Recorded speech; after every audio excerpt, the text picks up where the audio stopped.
I almost wore a Wu-Tang shirt. He is Mark Malusis. I am Keith Irizarry. It is Moose and Keith. It is Monday, May 1st. We have reached May. Your hair still looks glorious. It Thank does. you. I know you're playing Derby with it right week now. as well. Saturday's Derby week. Derby. We're going to get somebody on, I think, from Churchill Downs later on in the week. I would hope so. And this is listen, we got a lot of stuff to get into, but this is a week where you need to teach me. I am the absolute novice when it comes to horse racing. Okay. Yeah. I've gambled on it just a touch, basically, when someone has said, "Hey, just bet that," and I do. But I want this to be a week of learning for me. All right? I got you. We'll get into it. I'll try and teach you as best I can. I don't know if I'm a great teacher. Just ask the students at Iona. I think you're amazing. I think you're absolutely amazing. Hey, I got a question for you. Yeah. I got a question for you. In the grand scheme of, and I won't use the word failure, by the way, because Giannis told me I cannot, okay? In falling shorts, because we're going to talk about the Warriors and the Heat, and we're going to talk NBA. The Bruins losing to the Panthers in 7 games when they were up 3-1, when they broke records all season long in hockey, and never were really even challenged. And maybe that's the problem with the Bruins. And I know you want to break down the game as well. When you think about where that fits with the ultimate falling short teams, you've got the 116-win Seattle Mariners, right? In 2001. They won a series, though, then lost to the Yankees in the ALCS. You got the 73-win Golden State Warriors, who got to the finals and then lost, and also lost a 3-1 series lead. First team to ever do that in the NBA Finals. And then you got the undefeated Patriots losing to the Giants in the Super Bowl. And I'm not sure if I'm missing anybody, and we can even put this out as a poll, guys, if you guys want to put this out as a poll on social media. Where do you think this ranks with those 3? It's it's near the top. I mean, I don't think if I'm going to look at it, I would put the Patriots as the biggest failure because of just the style and fashion in which it looked during the regular season. The Warriors, and that was the NBA Finals with the kick by Draymond Green to LeBron. If he doesn't kick LeBron in the junk, he doesn't get suspended, and the Warriors probably win that NBA title. But yeah, I mean, for sure, because you had all those debates raging on during the course of the regular season, about that Warrior team against Michael's Chicago Bulls team that won 72 games. Well, Michael's team is obviously better because they capped it off and they won the championship, right? After going 72-10 during the course of the regular season. The Mariners were an interesting one, because I don't know if anyone necessarily looked at Seattle, when they took on the Yankees. There were a lot of people harkening back, 22 years ago now, that liked the Yankees in that series. Didn't necessarily think it would just go 5 games, but the chance at the old Yankee Stadium of overrated from the upper deck as they were serenading the Seattle Mariners as the Yankees won that series in 5 games. And you also got to remember, I mean, it was a very, very emotional time in New York City after everything that went through and after what we all went through as a nation when we were attacked on 9/11. So Seattle, I don't necessarily put them up there. I think the Boston Bruins, I mean, it's a failure. I mean, people can couch it every way they want. Let's just call it like it is. I mean, the Bruins failed. I mean, it's a massive disaster. As good as they had 135 points in the regular season, they won 65 games during the course of the regular season. They had only lost, 7 games, I believe, at home, 4 in regulation, 3 in overtime during the course of regular season. They lost 3 home games to the Florida Panthers in a 7-game series. They blow a 3-1 series lead. They blow a lead in game 6 on the road. They blow a lead in game 7 at home with under a minute about a tad over 59 seconds, 59 seconds to go in regulation, Keith. And they had trouble clearing the zone. Bergeron's playing with a herniated disc, as he admitted after the game. The Boston Bruins, and maybe it's an argument to be made where this is what makes the Stanley Cup playoffs great, or it doesn't necessarily mean that you need to, just get in and you never know what's going to happen. But I mean, it's right there. I would put the Patriots at the top. And then I'd put the Patriots at the top, and I'd put the Boston Bruins right below it, and then I'd put the Golden State Warriors, and I would take Seattle. I mean, if you're going to ask me for those four, those are the four that I would go through, and that's how I'd rank those four. I don't think anything tops New England in '07, where after going through the season undefeated, and they were taking on water toward the tail end, and Brady was playing with a foot injury, and they weren't nearly as dominant at the end of the season as they were during the course of the regular season. But there were games that year in which they embarrassed Joe Gibbs in Washington up in New England. I was up there. I went with my buddy Ray Martell, who now handles Met broadcast. Love Ray. Ray's a great dude. And drove up there after an overnight, slept in the car, went to his parents' house, had a little breakfast, drove out to the game, and we basically left in the third quarter because there was nothing to watch. I mean, the game was over. I mean, it was an absolute destruction. Drove back, and I think that was the night that Alex Rodriguez, was it? No, that night. I think the Yankees were taking on somebody in a playoff series. I forget who it was, but anyway, that's besides the point. New England that year, you thought they were going to be. That's one where it's going to haunt Belichick. It's going to haunt Brady. It's going to haunt everybody that was on that Patriot team that they were not able to finish the deal in Glendale, Arizona, and become the second team in NFL history to go undefeated. That to me tops them all. That Patriot loss in Glendale, Arizona to the Giants. So I love your breakdown there. And I went back and forth because for me, it was between the Patriots and the Bruins. And the only thing that ended up being the differentiator for me is that the Patriots got to a Super Bowl. The Bruins lost in the first round. But then the other part of it was that in hockey, it's a 7-game series. The best team should win when it's 7 games. Like the Patriots, it was 1 game against the Giants. Right. If we had a 7-game series against the Giants, I still kind of think that the Patriots would have found a way to win that series, quote unquote, right? I think the Patriots were the better football team. The Giants had the better game plan that day and played a better game that day. The Boston Bruins ran through everybody during this regular season, breaking all types of records. I mean, I know sitting at the desk at NHL Network and doing NHL Tonight, like just discussing things with people saying how this was almost a foregone conclusion for them to at least just get to the Stanley Cup final. And anything can happen once you get there against whoever comes out of the West. But they were so much better than everybody else. But then the goaltending became an issue. Age started showing. And it's going to start leading us to this. Maybe winning a President's Trophy, the curse thing, whatever, I think it's a fun, cute thing to do. But maybe going all out during a regular season is not the right move in the NHL and maybe in other leagues too, but in the NHL, because it's been now 10 years since a team has even gotten to the conference finals when winning the President's Trophy. And when you win the President's Trophy, it usually means you made it through a regular season pretty darn healthy, and you probably played your guys a lot of minutes. Whereas some of these other teams, like a Florida Panthers, had a lot of injuries all year. They were supposed to be pretty good this year. They won the President's Trophy last year. So it was almost like they had a so-so regular season, and now they're clicking at the right time in the postseason. I think I might go Bruins as the bigger failure. Yeah, and I get in and listen, Deutsch in our chat session saying Pat's not as bad. It's only 1 loss. Anything can happen in one game. Similar thing that you just had mentioned and echoing your sentiments, Keith. And yeah, I get. I'm just looking at the historical aspect of it. And yeah, I mean people might look at the point total and say, well, it's different than it was years gone by in terms of overtime, losses. You can earn a point once you get to overtime. It's distinctly different, right? We're going to the shootouts, everything that you've seen here in the National Hockey League adjustment to have games a little bit better pace of play and games that they don't drag on into the night, right? So, you go 3-on-3 hockey, then you go to a shootout and all of these things. So, the Boston Bruins, maybe there is an argument. I think there might be that a team should not maybe squeeze the lemon, so to speak, during the regular season.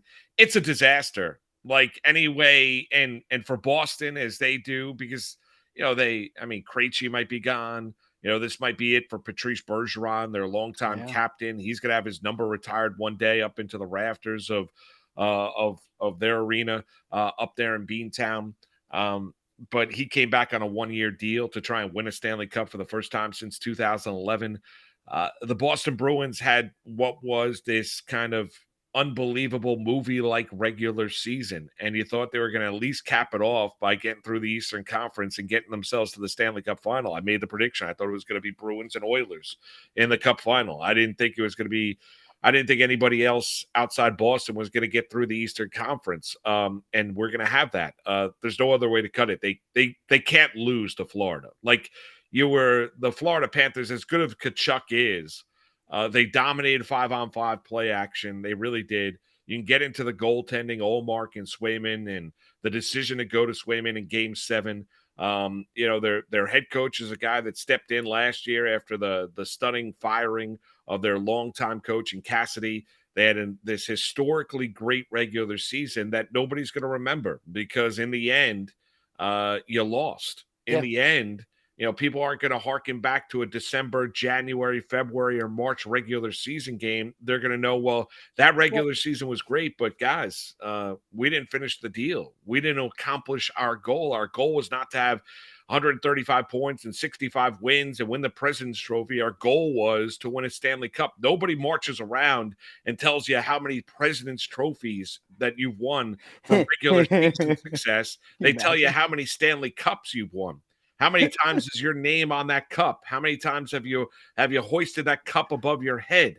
You walk into buildings. The thing that they show are the Stanley Cup championships, not the President's Trophies. Nobody cares. So, that's it for the Boston Bruins.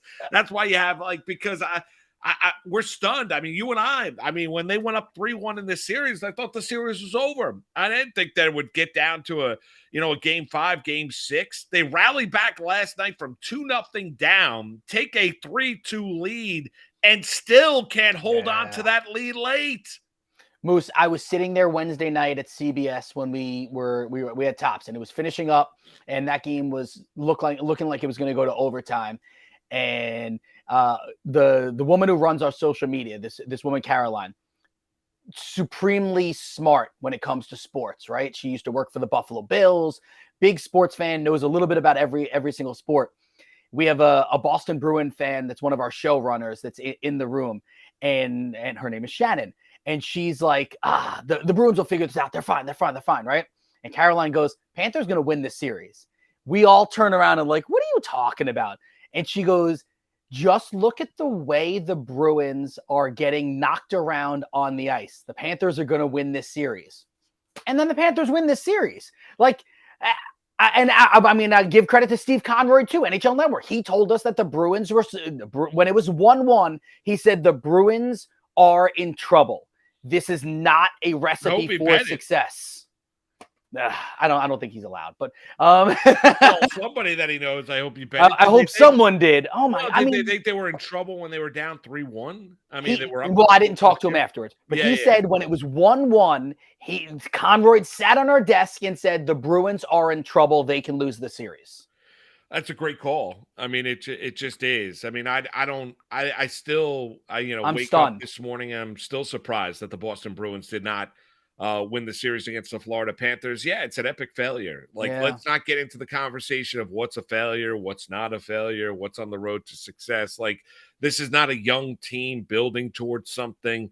This isn't the Lightning of 4 years ago getting swept by Columbus in the opening round and then going on to win back-to-back titles. It doesn't feel the same way. No, this is an older team. Yeah. Let's be honest. It's, there's a lot of guys on this team where whether you look at Krejci, whether you look at Patrice Bergeron, whether you look at Marchand, this is an older Bruin team that has been through the battles, that have been through the wars, that understand what it means to win a Stanley Cup. And you thought that experience they would be able to lean on. And yeah, maybe, youth was exonerated here with the Florida Panthers. Kachuk was a monster in the series. Good job by them. If you're a Calgary Flame fan, you must be crying on this Monday morning because Kachuk was a guy that basically said he wanted no part of being in Calgary for the rest of his career. And now he's down in Florida and he leads the Florida Panthers to one of the great upsets in the history of professional sports. That is what you've seen here. And you're not wrong when you look at, okay, well, in a 7-game series for sure, you think the cream is going to rise to the top, and you think that the better team ultimately is going to win. There was a 43-point differentiation between these two teams in the regular season. It was a night and day difference when you look at consistency, brilliance, all of that. To go along with, the overall depth of lines. I mean, even the moves that the Boston Bruins made at the NHL trade deadline to add defensemen to this team as well, and making that trade with Washington. Like you just said to yourself, all right, well, this team is utterly and completely complete. The Bruins can win in a lot of different ways. They can be physical. They can go up and down the ice with you. They can win a low-scoring game. If they need to get defensive, they could. It was amazing when you watch it, and in the end, that they didn't get the job done, and it's going to haunt them for a long, long time until they win the Stanley Cup again. I mean, this is going to be one that haunts the Boston Bruins. But think about like how much success the city of Boston has had over the years, whether it be the Red Sox coming back from 3-0 down on the Yankees, the titles after that by Theo and the Red Sox, whether it be what we've seen here from the Bruins, what you've seen here with Doc and the Celtics and the original Big Three. We ran through that list of failures, and two of the four are New England sports teams. One being the New England Patriots, and the other one being, I mean, you could even throw into the fact that the New England Patriots lost the Super Bowl to a backup quarterback in Nick Foles and fell for the Philly special. I mean, that the Arizaris celebrated that night, and Eagle fans celebrated that night because it was an unbelievable story for Doug Peterson, but that is an epic loss. Now, you might say, well, they made up for that because they came back from 28-3 down against the Atlanta Falcons, for sure, right? I mean, that is an unbelievable win, and that's one of the all-time choke jobs by the Atlanta Falcons in the history of the Super Bowl, one that I don't think anyone will ever top for what Atlanta did on that night in that Super Bowl. But still, they've had a lot of success, the city of Boston, but they've also had some massive failures as well. Well, all you Boston fans out there, I have your back just for this one thing. In order to have failures, you have to be considered one of the top tier, organizations, teams, whatever it is. So lucky for all you Boston fans, if you go back to, basically, if you take us back to 2001, you're like title town. I mean, Boston has been fantastic if you go through the last, 22, 23, 24 years. Well, but now, and now think about this, though. The Stanley Cup playoffs, we got another Game 7. It's wide open now. That momentarily. But you look at the Stanley Cup playoffs on a Sunday night in which you had a pair of Game 7s. The defending Stanley Cup champs got knocked out by the Seattle Kraken. Yep. And the Boston Bruins got knocked out by the Florida Panthers. Yeah. And Boston and Colorado, two of the teams that I think if you looked at most handicappers said, well, those are two of those that they would favor of making a run and getting themselves to a Stanley Cup final. Both of them are out in the opening round to Seattle and Florida, no less. Yeah. I mean, it's wide open now. It's wide open. The East is wide open. I mean, I think the Western Conference, I think, a lot of people are going to be rooting for the Edmonton Oilers and Connor McDavid and their power play, which is just utterly ridiculous. And Leon Draisaitl. But that was a dogfight for them to get out of the first Los round. Angeles Kings. But Sharapan warned us before the series started, said, look out for LA. The Kings are going to be a team that's going to be a pain in the rear end for the Edmonton Oilers. But we get another Game 7 tonight down in Jersey between the Devils and the Rangers. And now that game, Keith, takes on even more meaning. Because if you look at the winner of the Devils and Rangers tonight, take on an absolutely ravaged by injury Carolina team in the next round, and then potentially you're taking on either Florida or Toronto in the Eastern Conference final. Like, think about that for a second. If whoever skates out of that building tonight with a win, and I'm a Ranger fan, that I've talked about it all the time. A little bit nervous that both road teams won yesterday. I mean, are all three road teams really going to win Game 7s? Yeah, you'll be there tonight. Right? What's that? And you'll be there tonight. I'll be there tonight covering it for picks. So I'm leaving here about 1:00 this afternoon, driving down there. Good. Yeah. Hopefully you're the good. A little nervous. Listen, hey, Rangers won at the Rock when the Malusis family was in attendance. No, that's for sure. So let's go 2-0, Malusai. But you know this. Like, do you really think? I mean, all three road teams are going to win? I'm not so sure. I mean, can the Devils play as poorly as they did in Game 6? I mean, it's going to be an unbelievable game. I mean, listen. I think the Rangers can win the game. I'm not necessarily guaranteeing that the Rangers are going to win tonight. I think it's anybody's game. I wouldn't be surprised if this is a game that ends up going to overtime and gets decided there. That would be. I'd be down for that. Shout out Mr. Scampers. First time we've seen you in the chat. Good morning, y'all, and go Panthers. Yes, congratulations to your Florida Panthers, man. Tell you, Panthers made me a little bit of money last year when I picked them to be the President's Trophy winner last year. I did not pick them to win this series. Wish I had. Wish I had. Yeah, I mean, think about that. I wonder if anybody did. Sharapan's joining us later on the show, right? So yeah. I wonder. Well, I wonder how his exacts are looking now too, because he didn't really tell us exactly who he was going with in the East. He kind of alluded to the fact that the Bruins. Well, every were time on I his asked cards. him the question, he was like, "I'm working on it now." Like every time, I'm like, "Well, can you give us an idea of what you're looking Shady at?" Sharapan, huh? Yeah, I know. Can we cut a new open for him instead of Floyd Mayweather's uncle, Shady Sharapan? Well, I don't. Yeah, I don't know. I thought. I wonder if I'm sure he covered himself in a lot of different. I'm sure. No. He knows what he's doing. Yes. Yeah. So we got the Stanley Cup playoffs get us going. We'll get into a little bit of the NBA. We'll touch upon the Knicks and Heat game 1 yesterday. Obviously, the game 7 between the Kings and the Warriors, and a historically great performance by Steph Curry. By the way, I think he just took another shot as he kept on just shooting and shooting and shooting. Hey, shooters going to shoot. I understand. But, I mean, like, people falling over themselves. He scored 50 points. He took 38 shots. I mean, he did score 50 points on 25 shots. It was not economical, no. I mean, like, he took 38 shots. You're Steph Curry. And then I have to hear about his age while he's 35. I understand that. But it's not like he's Kareem down low getting bodied up, possession in, possession out. Yeah, the other thing about this whole top 10, I just like the Steph love yesterday after the game was just a little much. Listen, I thought it was uber exciting, and I was all in on it. The one fascinating part that waking up today to all these TV shows and radio shows talking about, and I can't remember who said it. Someone was like, Steph Curry is now in the top 10 all time based off of that. Okay. Who gives a damn? One, that's exactly my sentiment.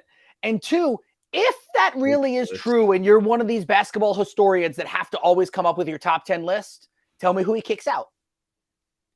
Yeah, that's always the question. Like, is there anything worse than just lists? Yes. All right. Hey, guys, here we go. I think Michael Jordan, number 1, LeBron, 2. If this player does this, he's going to crack my top 5 of all time. Well, great. What does that do for me? That does nothing. I could care less about your dopey list. Yeah, we should start. I just do. Like, I don't care. Like, I understand we get into the talk about greatest of all time, LeBron and Michael Jordan, and that argument has been. But it feels like, don't we just go in a circle with it? Also, it just like I feel like I could sway you on certain LeBron things, and I feel like you could sway me on certain Michael Jordan things. Sure. Like, it depends on the day. Like, I understand. Like, Steph scored 50 points yesterday. He took 38 shots, but it still was 50 points, and I still think it was impressive. 38 times. It still was impressive. It's still something that's never been done. Wait, hold on a second. When Kobe scored 86, how many shots did he take? 81. He scored 86, right? No, it was 81 points. 81. Okay. How many shots did he take? I'm going to guess it was a lot. But he also took a lot of free throws in that game, too. Okay, so Steph scored 50. Yep. Right? On how many shots? 38. Okay. All right. I'm going to say Kobe in his 81-point game, probably 37 shots. He was 21 of 33 on 2-point shots, 7 of 13 on 3. So he took 46 shots. So Kobe Bryant scored 81 on 46. 8 more shots. How many free throws did he take? It had to be a lot, 20. Right? Yeah, exactly. And Curry, took like 4, I think? Yeah, right. I mean, but my point being is, like, Moose, you can't dilute the performance. It was a great performance. I understand, but like let's also Sacramento plays no defense. Yeah, I mean, so I think it's also. I mean, they play like we know the Kings. If the Kings can't outscore you, they're not going to win the game. Also, gravity of situation, right? Nah, but gravity of situation. Like all of these 70-point games, 60-point games that people have scored during the regular season are really, really cool, and we get excited about them. I don't want to take too much away from Steph Curry. He did that in a deciding game 7. Right. He scored 50 points in a game 7 where he took 30. Literally has never been done before in the NBA.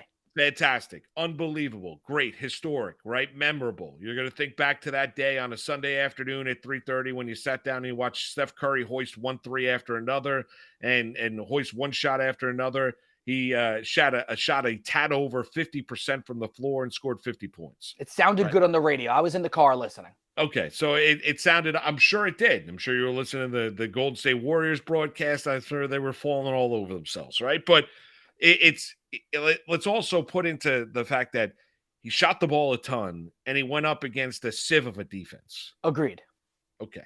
We knew that coming into the series. Can that just be part of the conversation? No, like it can't. It's not like he went up against Jordan's Bulls, or it's not like he went up against some great defensive team like Miami. Let me ask you this. Like Miami, as limited as they are, Miami's a great defensive team.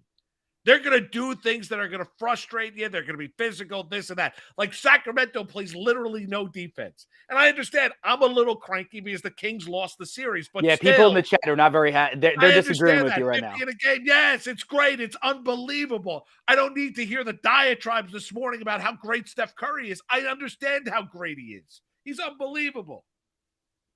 Yeah, but where would you put him in your top 10 list? Oh, my God. Enough with the top 10. Got him. Top 10s. Got him. I know he did.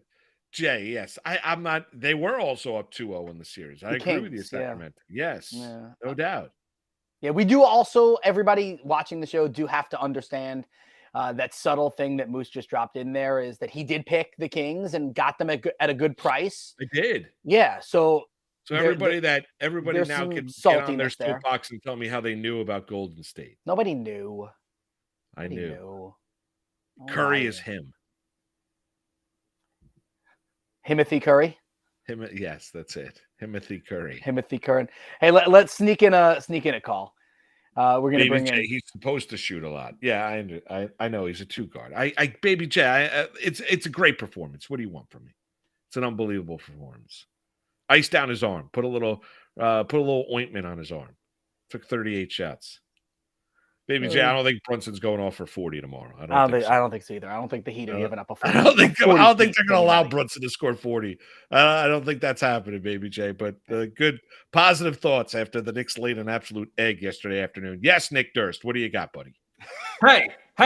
Hey, goal. Another Chris Carter goal. Game 7 tonight. Moose in the building at the Rock. Doesn't get any bigger than this. I know Moose is going to be hopefully bringing some good luck to the Rangers, much like Aaron Rodgers, but it could go either way. So very worried about this game. Well, what's your prediction?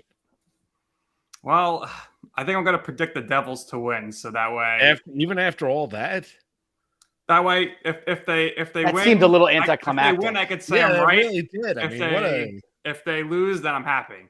So that's like coming on here and being like, hey, I know the Heat won game 1, but go New York, go New York, go. Oh, and the Heat are going to sweep the Knicks. Like, that would be like saying that. Moose, what's wrong with your guy, Nick, here? Come on. What's wrong with your guy? I hope the Rangers win. I don't know. I really don't Durst, know. you are a Rangers fan? I forget. Yes, I'm wearing my Rangers shirt. He's got his Rangers shirt, but he's splitting the baby, as they would say. He's picking the Devils and rooting for the Rangers. So it's splitting the baby. Nick Durst can't lose.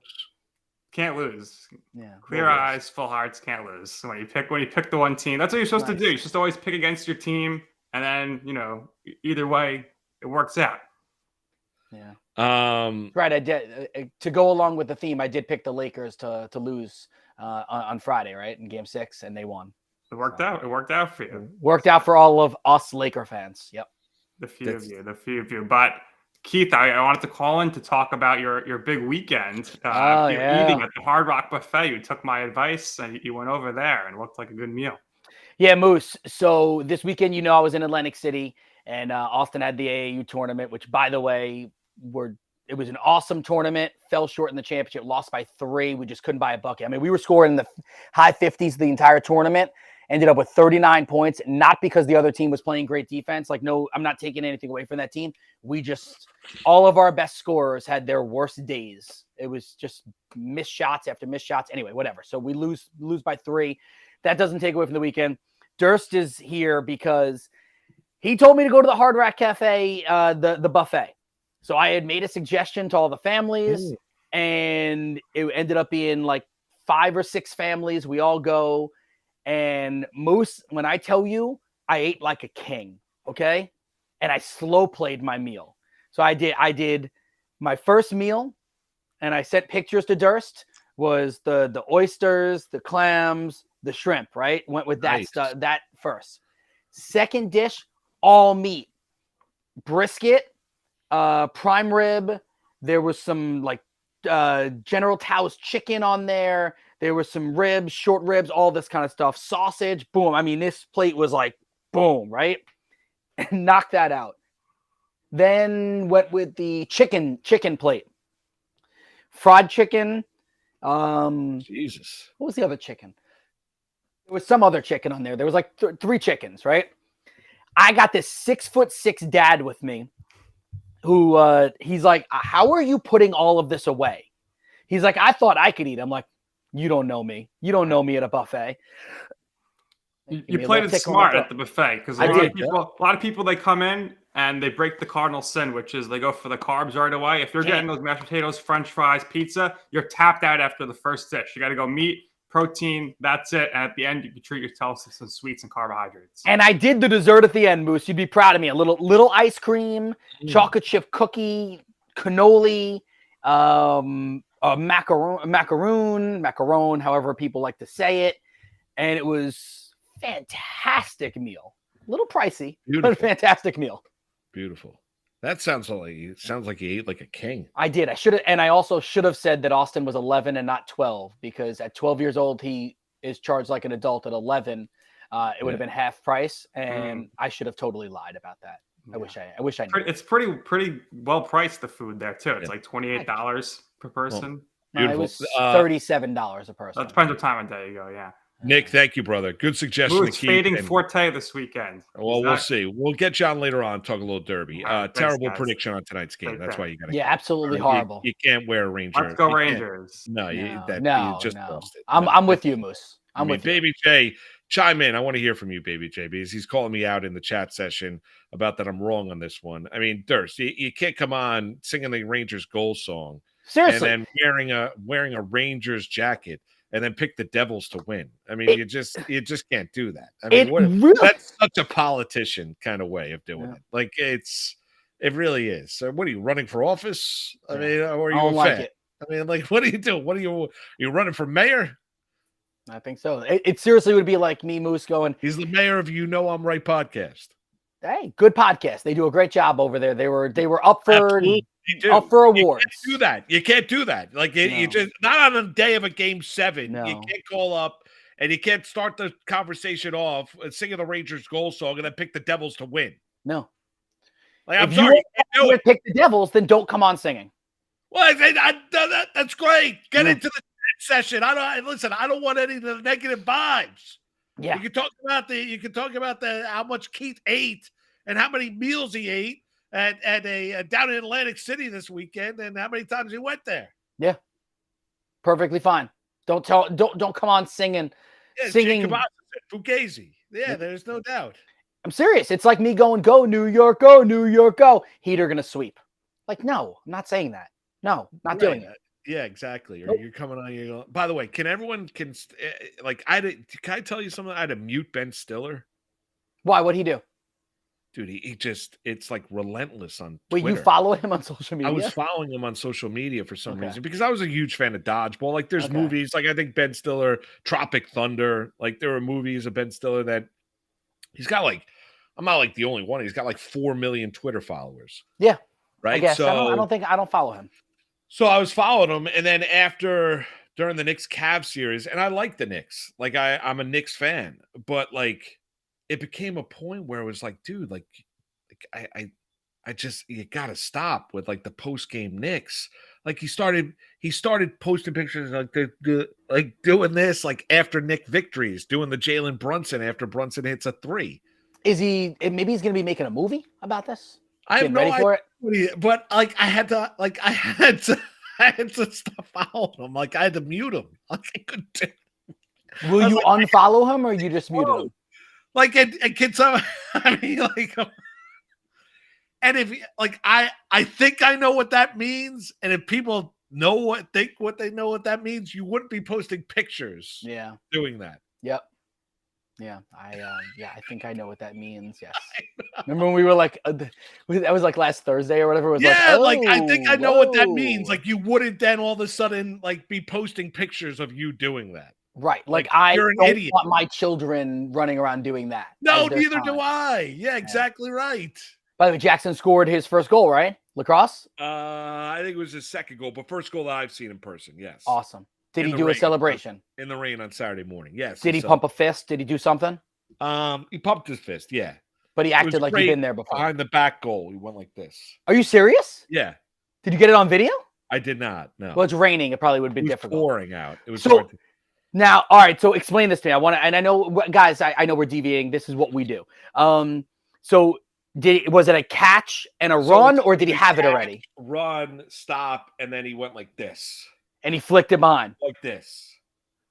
Wow. That's not an easy shot for a 10-year-old. No, so that he scored that way. It was great. It was unbelievable. And then he immediately put his hands to his face. No, he did not. And you were like, no, don't do that. Dude, it was pouring. Like, yeah, I loved being on a basketball court instead of out there in the rain. Right. It was just like I came home, like I stood in the rain for an hour and a half watching a lacrosse game. It was fun. Like, your kids are playing. Yeah. It's fun. But got into the car, was just drenched from head to toe. It wasn't freezing at least, right? No, it was cold. Yeah. But it was Donna still cold. Called me, asked me how I was doing. And I talked to her for like 30 seconds. I was like, Donna, my hands are like freezing. Yeah. Like I have to put my hands in my pockets. Like I can't talk on the phone. We'll discuss when we get home. Yeah, I know. Jody was on the soccer field with Alex in the rain, and I'm in a air conditioned, big, huge convention center for basketball. Yeah. I think I won that one. I think you won that one. Plus, you're going in and you're eating like prime rib and fried chicken and everything, and you're going to a buffet that. We had a really good weekend. Really nice group of parents. Good. First time that we've all gotten a chance to like travel for real with each other. Yeah. And the boys we gave them a little freedom to run around. Like all the 6th grade boys have cell phones, and you can track I know exactly where they are all the time. Like you can track their phones. So, yeah, it was good. Really, really fun time. It's just, such a shame that we fell a little short. We'll talk a little Knicks Heat. We'll do that next. Talk about fall short. It's all part of the process. There's no failures in sports. No failure. As Giannis told us. Yeah. Although I can tell you that Coach Nico and Coach Ant are going to have these boys running a lot tomorrow. Tropic Thunder is a classic movie. Like I said, that's why I followed Ben Stiller. Yeah. Tropic Thunder. Dodgeball was another one. What was his name in Dodgeball? White Goodman. Goodman. Yeah. White Goodman. Do you know they're making a Dodgeball 2? Are they really? Yes. Is it going to be the same people? I think the executive producer is not Stiller. The other, what's his name? His name's slipping my mind. The actor, the comedian. He was great. The tall guy. He's great. Vince Vaughn. Vince Vaughn. Thank you. Okay. Vince Vaughn's going to be the executive producer. So then, 20 years after the original. I'm sure it's going to be a dumpster fire, but I'll watch. I thought Anchorman 2 was one of the worst sequels I've ever seen in my life. Terrible. Like unwatchable. Like, yeah, Anchorman 2 was terrible. Yeah. Like and Anchorman 1 was a cult classic. Anchorman 1 was unbelievable. Anchorman 1 was great. Sex Panther. Yep. But that's what scares me about White Man Can't Jump. This new remake is that the trailer looks funny. It does. Yeah. But it's a straight to Hulu. I'm not I don't know. 60% of the time it works every time. Yeah. That literally makes no sense. We'll talk a little Knicks Heat. We'll do that next. It's Moose and Keith with you on a busy Monday. Sharapan joins us a little bit later on in the program. A little association. We hit playoff basketball. Do that next right here on Better Sports Network. Moose and Keith. Weekdays at 10 a.m. Eastern. The word genius is there. Bob Glover, it describes him. Bob, so when's the last time that Twitter defeated you? Because I've been defeated by Twitter today. I'll tell you how Twitter defeated me one time. I had the mistaken impression that the year that Troy Polamalu won the Defensive Player of the Year, it looked like it was going to go to Clay Matthews Jr. and I tweeted it. And there was a guy on the media bus. He was like, oh, yeah, he's got it, a guy I trust. I won't tell you who it was, but his initials are Mike Garafolo. So I went with it, got a DM from Rich Eisen, NFL Network. He goes, you sure about that? I go, oh, man. Oh, I just got this wave because like accuracy to me is really important. So I'm literally on the media bus. We're just getting back from media day. We are slipping and sliding in Dallas. It's snowing. I get off the bus. I open my laptop. I'm hunched over, and I just like literally people are passing me. Bob, what's wrong? And it was Palomalu, and Adam Schefter had retweeted me. Trey Wingo had retweeted me. I'm like, oh, I'm dead. So when it's Palomalu, then how do you handle that? Like, what was the subsequent tweet I think afterwards? I said, got some bad Twitter info. I didn't put Garafalo's name on there. I had to 10 years later, you can out him. I like that. Yeah. You know, he wouldn't mind that. He knows the stories. Yeah. He actually said to me, hey, Bob, I think you might have jumped the gun on that. I was like, oh, crap. There we go. Campus to Canton on the Better Sports Network. Would Dion bench Shador? I don't think he would. Like, how bad would it have to be? Because we've seen horrendous quarterback play from this Colorado team for the last, 5 years? JT Shroud, Brandon Lewis, just terrible quarterback play. Like, they were 131st, which is dead last in pass EPA per play. Obviously, it will be better, but how bad does it have to be for him to bench his own son? Like, I'm not sure he will ever either, like, especially with the attitude that he came in with. If they don't get Rashada, who do they bench him for this year anyway? I don't know that there's another answer on that roster that you go to. They don't really have a guy behind him, so I don't even know if we would know the answer to that until the next year, assuming that, he doesn't declare for the draft, he returns, they bring somebody else that's competent and behind him. If they're going to do this the Lincoln Riley way, next year would be the class to bring somebody in. Shador Sanders is going to be a third-year player, so he's going to play 2023. I don't think he's declaring for the 2024 NFL draft, so he's going to play in 2024 and then declare for the 2025 NFL draft. And let's remember this, he hasn't had a full recruiting cycle at Colorado. He will have that next recruiting cycle, so maybe he could get one of these class of 2024 quarterbacks there to come to Colorado. However you're invested in sports, from betting to fantasy, collectibles, and more, join our community on Better Sports Network. It's 50, a.k.a. Ferrari, F50. Break it down. Got a lot of living. Do or die. I ain't got time to waste. Moose and Keith with you on this Monday, Better Sports Network. What song was that? No idea. Who sang it or rapped it? I don't know. He literally said his name right at the beginning.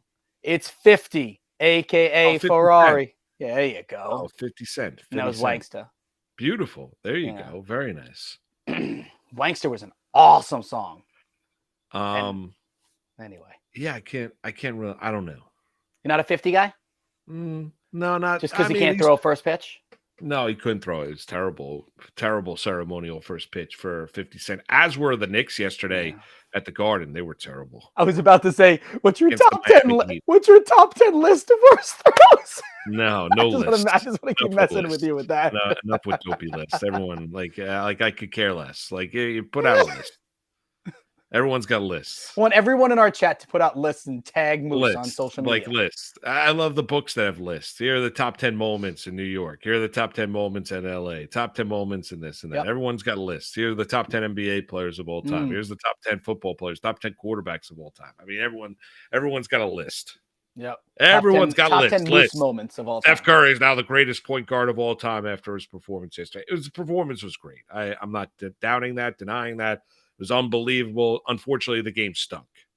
I mean, it does set up for history, though, right? Yeah, because we're going to get LeBron. We're going to get LeBron versus Curry. You have no idea how many more times you have a chance to see this. No doubt. Yeah, I mean, the NBA offices, they're high-fiving one another. The secret handshake is on this morning. Yeah, whatever. Yeah, the Kings were fun. Warriors versus Lakers is better. Is that the one? That's the handshake. It's like an explosion. That's what you were doing here. Explosion. Yeah, here we go. Ready? Ready? Yeah, 3, 2, 1. I don't know what's going on here. Yeah, the execs are very happy. We got it. This is what we wanted. Yeah, it's Curry and LeBron. Goodness. It's it. I mean, this is amazing. Oh my God, we've One got it. guy's old, the other guy's We old. got it I don't know. again. Yeah. We could go back to the kick by Draymond when LeBron was a Cavalier. We could, Steph Curry, a historic performance, this and that. They finally won some games on the road, Game 5 and Game 7, after a dismal performance at home against Game 6. And listen, Sacramento, I mean, that's a terrible loss. There's no other way to cut it. And Sabonis getting tossed around like a rag doll after during this series, getting out rebounded. I mean, they stick Looney down there. Looney looks like a modern-day Dennis Rodman, grabbing one board after another, and Steve Kerr. 21 rebounds in 31 it's minutes for insane Looney. what he was able to do down low. I mean, and what are you doing if you're Sabonis? I mean, he's got to, as Charles Barkley would say, he's got to add some, he's got to add some beef to the rear end. I mean, he really does. I mean, he's got to get a little bit more physical down low. He was getting. How many times do you see Sabonis picking himself off the court during the course of the series? It was utterly amazing. Yeah. So terrible performance by Sacramento. Listen, Golden State, I think if you haven't been following the NBA all season and you just pop in for the playoffs, yeah, you want to see LeBron against Steph Curry in the next round, and that's exactly what you're going to get, Golden State and Los Angeles. I think it's going to be a fun series to watch. I'm not going to hate on it. I think going to be locked in, going to be fun, and I think there'll be a lot of people that are going to be rooting for Golden State now, and there'll be a number of people like Keith that are going to be rooting for LeBron James and the Los Angeles Lakers to get themselves to the Western Conference Finals. I think in the Western Conference Finals, the team that's going to be meeting them there is Denver. It's not going to be Phoenix. Denver just looks good, man. And Jamal Murray is playing like bubble Jamal Murray again. If he's healthy, he is playing like bubble Jamal Murray before he tore his ACL. Dangerous. Yes. The Lakers-Warriors series, and I know we're going to go through this a lot over the next couple of days.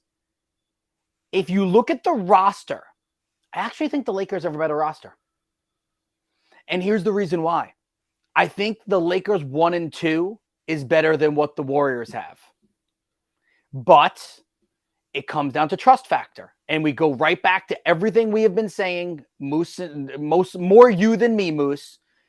How much do we trust Anthony Davis? Because I think you know what you're going to get out of LeBron. I think you know what you're going to get out of Curry. You're going to have some electric performances, and you may even have some down moments. But if there's 3 great players in this, because Klay Thompson's on like one wheel right now, Draymond Green is not great anymore. He's a really solid role player. He fits his role, right? The 3 best players in this series are Curry, LeBron, Anthony Davis in some sort of order. Right? Some sort of order. But we have no idea what we're getting from Anthony Davis. If you get like bubble Davis, Lakers win the series. Yeah, I think the Lakers can win the series, no doubt. I don't think this is a great version of Golden State. I don't think they're anywhere close to where they were last year. So I could see the Lakers winning it. I think it would be good for the Lakers to be in the Western Conference Finals.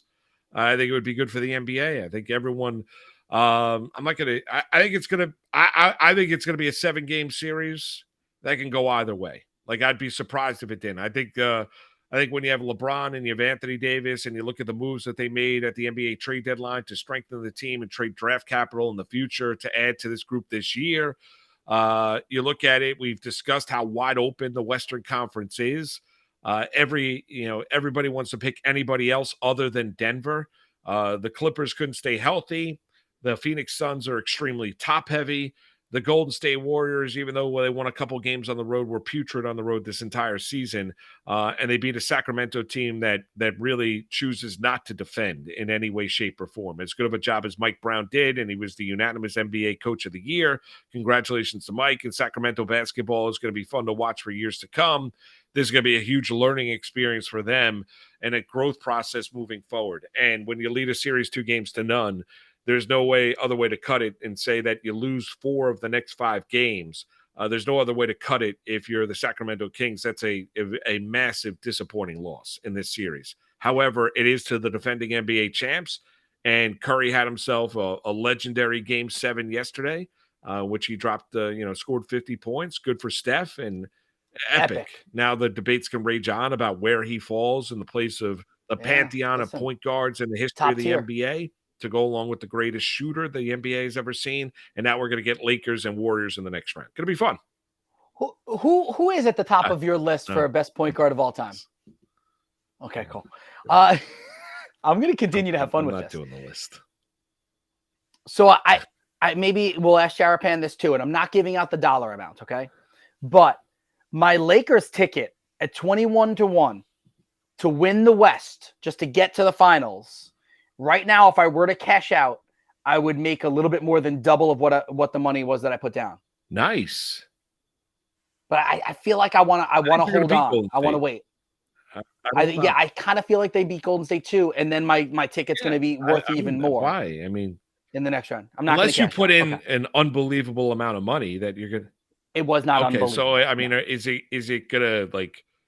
Would that pay for your European vacation later on this summer? Okay.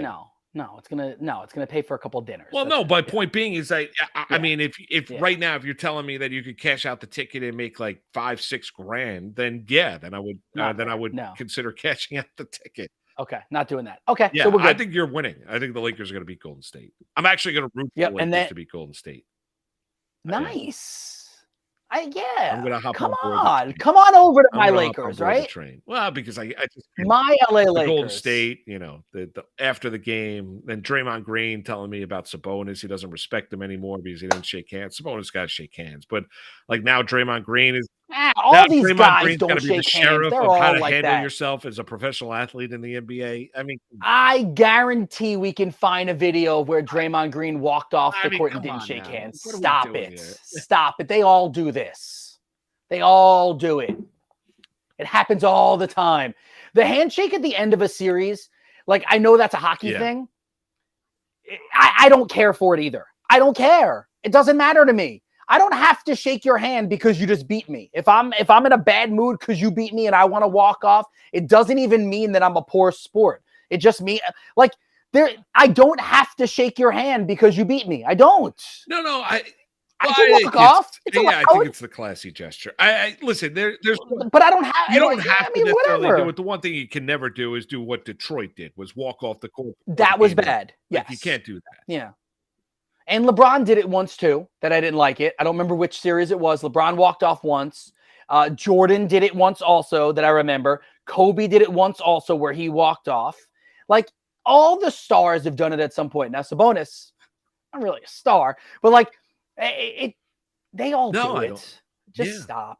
You know who usually doesn't do it? The role players, because they want to be on TV more. Yo, we won, or yo, we lost, but I'm here. Don't forget, I was in this game. I was at the series, waving at cameras and stuff like that. About that. They're going to get a ton of hot takes, and Sabonis is going to get dragged today because he didn't shake hands after the game. And whatever. Sacramento. How about Draymond? You stop hitting people in the nether regions. Stop doing and acting like that and getting suspended in series. Don't step on people's that's exactly chests. right. So you've got the Warriors marching on to take on the Lakers. How about the Knicks? Game 1 yesterday, Madison Square Garden.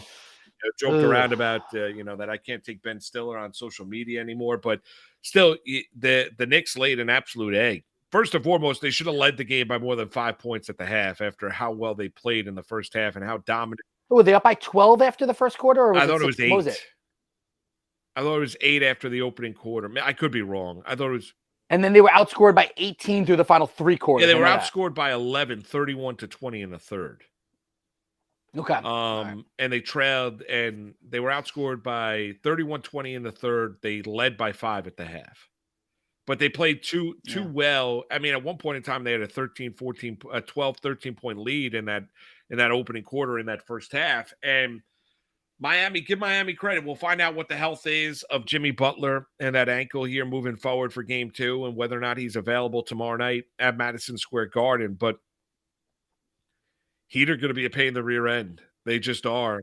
I don't think Butler plays tomorrow. You might be right. I mean, because you took one in MSG. So you already did something that you came to do, right? Get your one, give Jimmy, because game 3 is Friday in Miami. Yes. Is that right? So that would mean that he would have had Jimmy Butler.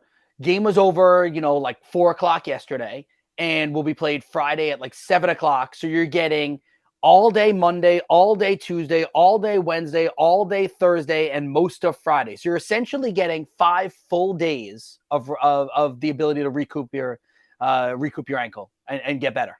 Yeah, I mean, I think that could be worth it. I think you might be right. I think Butler might not play tomorrow night. I mean, that's fair. If What's the reports line are tomorrow true that, that it was the size of an ankle. Here's the one thing about the Knicks. I mean, how do you not attack Jimmy Butler? He was a decoy on the court the final 5 minutes of the game, final 4.5 minutes of Oh the yeah, there you game. go. He was standing in the left corner offensively, or in the corner there as just a decoy.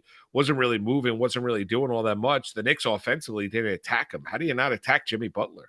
Yeah. He could barely move. Yeah. And I mean, how do you not attack him if you're the Knicks? I mean, it's just game 3 is Saturday, not Friday. So you're playing. Oh, so now you can do 6 So days. yeah, now you basically. can, and I think you're probably right. I think he probably doesn't play tomorrow night unless he's some And the book clearly thinks that too, because the Knicks are 7 well, point unless favorites he's tomorrow. some kind of miraculous healer. Yeah, I would imagine that Jimmy Butler's probably. I think that's a good take, Keith. I don't think he's going to give it a go tomorrow night. But if Butler is say at 85% come game 3, Miami can easily win this series. I mean, they just can. Yes. Even though their starting 5 is not as talented as the Knicks starting 5, with the guys like Tyler Hero being out and no Victor Oladipo, and it's Butler. I mean, can Miami expect Gabe Vincent to do that again? Because if Gabe Vincent turns into a star of this series, Knicks are going to lose the series. Well, like, I don't even think that's a giving hot you take, double-digit right? points off the bench. I mean, Kyle Lowry was the Yeah. best Villanova player on the court yesterday afternoon. He was better than Jalen Brunson. Yeah. He was better than Josh Hart. He was the best former Villanova player on the Mhm. court. He was absolutely great.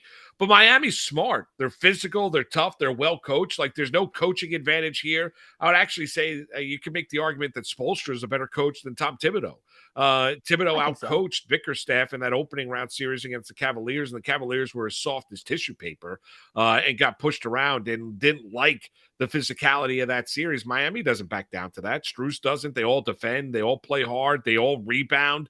They attack the rim. The Knicks are not going to be as advantageous. Mitchell Robinson after the game telling Ian Bagley and others that his hip is not feeling all that great. How injured it is? He said it's very. We'll see exactly what Mitchell Robinson looks like here moving forward in this series. RJ Barrett, he had a come back down to earth game yesterday. Barrett was a guy that was turning the foot. I mean, when he's going 1-on-3 driving to the rim, it's not going to end well for RJ Barrett and the Knicks. And you saw that in the fourth quarter yesterday afternoon. But I mean, it's great to see Knicks Heat once again on a Sunday afternoon at Madison Square Garden. You saw Riley in attendance, Alonzo Mourning in attendance, Patrick Ewing, John Starks, Larry John. I mean, a lot of former Knicks in attendance as well. And the Knicks got off to a good start, man. But that second half, Keith, was an absolute doozy.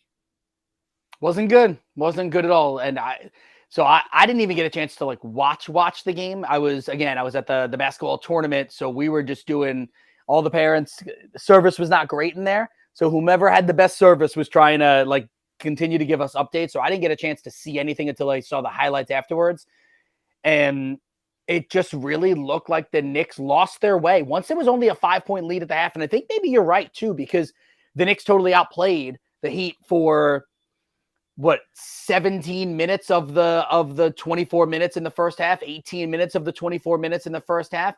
And to go into the half up by 5, it's a little disheartening. And then Jalen Brunson, who's your pacemaker, listen, he ended up with 25 points. And if you just go box score hunting, you're like, all right, what did he do so bad? Well, 0 for 7 from 3, made a few mistakes on offense. Josh Hart looked just discombobulated. You're right about RJ Barrett. The Heat just took it to them. But again, I come back to this. If you're going to tell me that a guy like Gabe Vincent, and you added Kyle Lowry, if Gabe Vincent and Kyle Lowry are going to be borderline all-star level players for this series, yes, the Heat are going to win this series. But I don't necessarily, I don't believe that. I don't believe that either. But the Knicks were also 7 of 34 from behind the arc, and Brunson was terrible. And they missed a lot of wide open shots. They shot almost as much as Steph Curry, right? Right. Curry shooting 38. And here's the deal. In Thibodeau, I saw him get asked a question after the game, Keith, about taking the threes. Well, if you're open, you got to take it. That's what the NBA is. I mean, do you? At some point in time, can't you drive to the rim if you're not knocking down the outside shot, or you just repeatedly just continue to shoot the basketball when you're not a great 3-point shooter? Do you just do it because, hey, I'm wide open? Well, you might be wide open for a reason, because Miami doesn't believe that you can consistently knock down the shot. Why not drive the basketball to the rim and maybe go to the free throw line? I mean, maybe do something like that instead of continuously. I mean, to hoist up 34 threes and only make 7 of them for the Knicks is an utterly embarrassing shooting performance in game 1 at home, not on the road. at home. And where is this? I mean, everybody and their mother telling me, well, I mean, nobody's coming into the Garden and winning. The Miami Heat without Tyler Hero and Victor Oladipo went into the Garden, trailed early, took the shot early, answered the call, and went out there and embarrassed the Knicks in the second half. I mean, the Miami Heat are not the Cleveland Cavaliers. Number one, they're extremely well coached. Number two, everyone knows their roles. They play defense. They play a very tough brand of defense. They understand what it means to be a good team as a group. And as Jimmy Butler said after the game, we all believe in each other.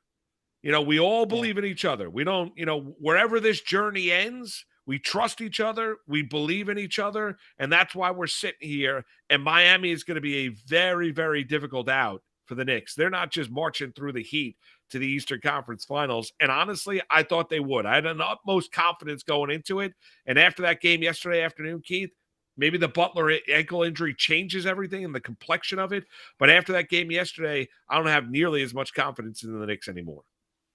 Well, the battle of attrition, right? And as much as people want to bag on and rag on Julius Randle, that was my biggest fear in this series, if you're a New York Knicks fan, is that if Randle, let's say, doesn't play till game 3 or game 4, let's say he's that banged up and not able to play, as good as Obi Toppin can be and as good as RJ Barrett was in the opening series and as good as blah, blah, blah, and on and on and on and on, it's still difficult to remove a 24-point scorer from your lineup and say everything's going to be okay. Everything's going to be fine. Like, you can't necessarily just turn around and say, all right, so Randall's gone and we're fine.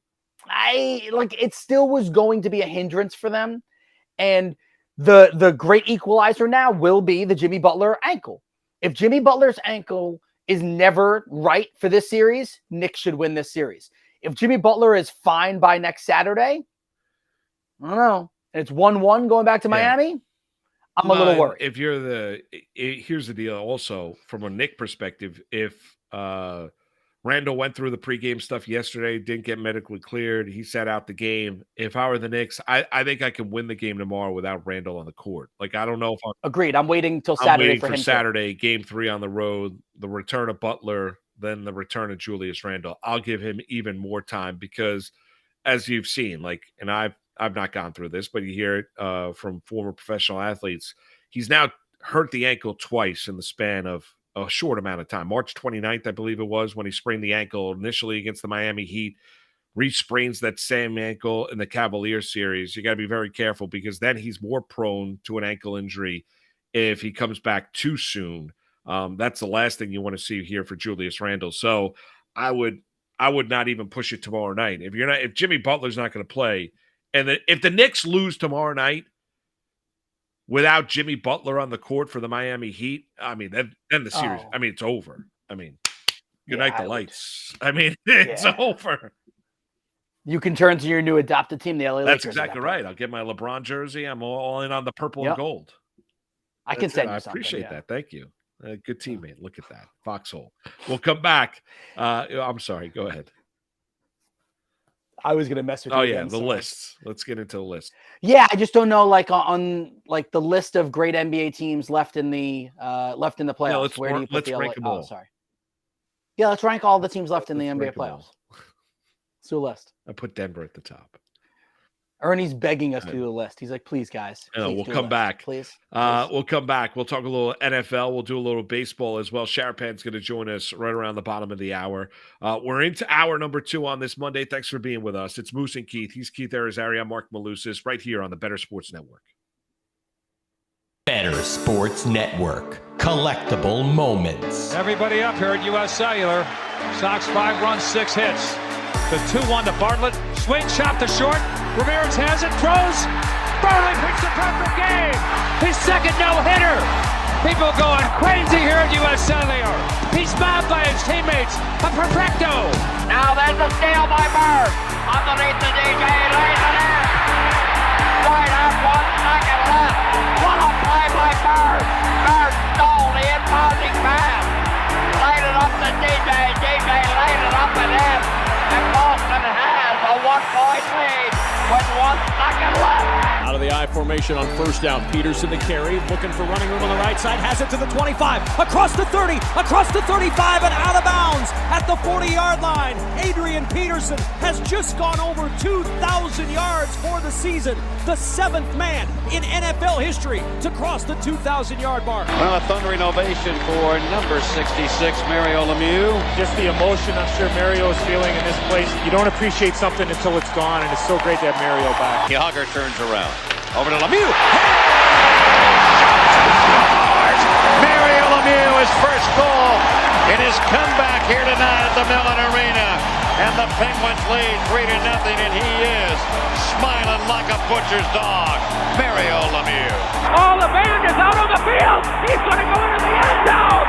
The Bears have scored, but the Bands are out on the field. Pearson moves in front of the STP Dodge. Petty comes back to the inside. They almost touch as they move down low in the banking. They're going to be side by side as they exit the bank and head for the finish line. Richard Petty goes back in front. They both spin. They're in the wall. Petty is sliding, slamming into the wall. He's coming down toward the finish line. Will he make it? Pearson is still running. The winner is car number 21. An amazing finish. Richard Petty's car demolished in the front end, as well as car number 21. An unbelievable finish, a terrible crash. David Pearson has won the Daytona 500. Leitner catches, comes down, dribbles, shoots, scores!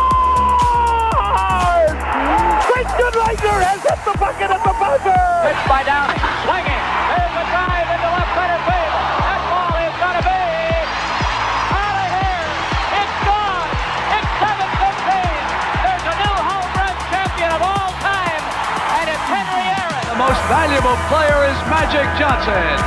42 points, 15 rebounds, and 7 assists. He starts at center, plays forward and guard, and leads the Los Angeles Lakers to a world championship 123-107 over Philadelphia. Whether you collect sports memorabilia, fantasy championships, or winning bet slips, talk about it on Better Sports Network.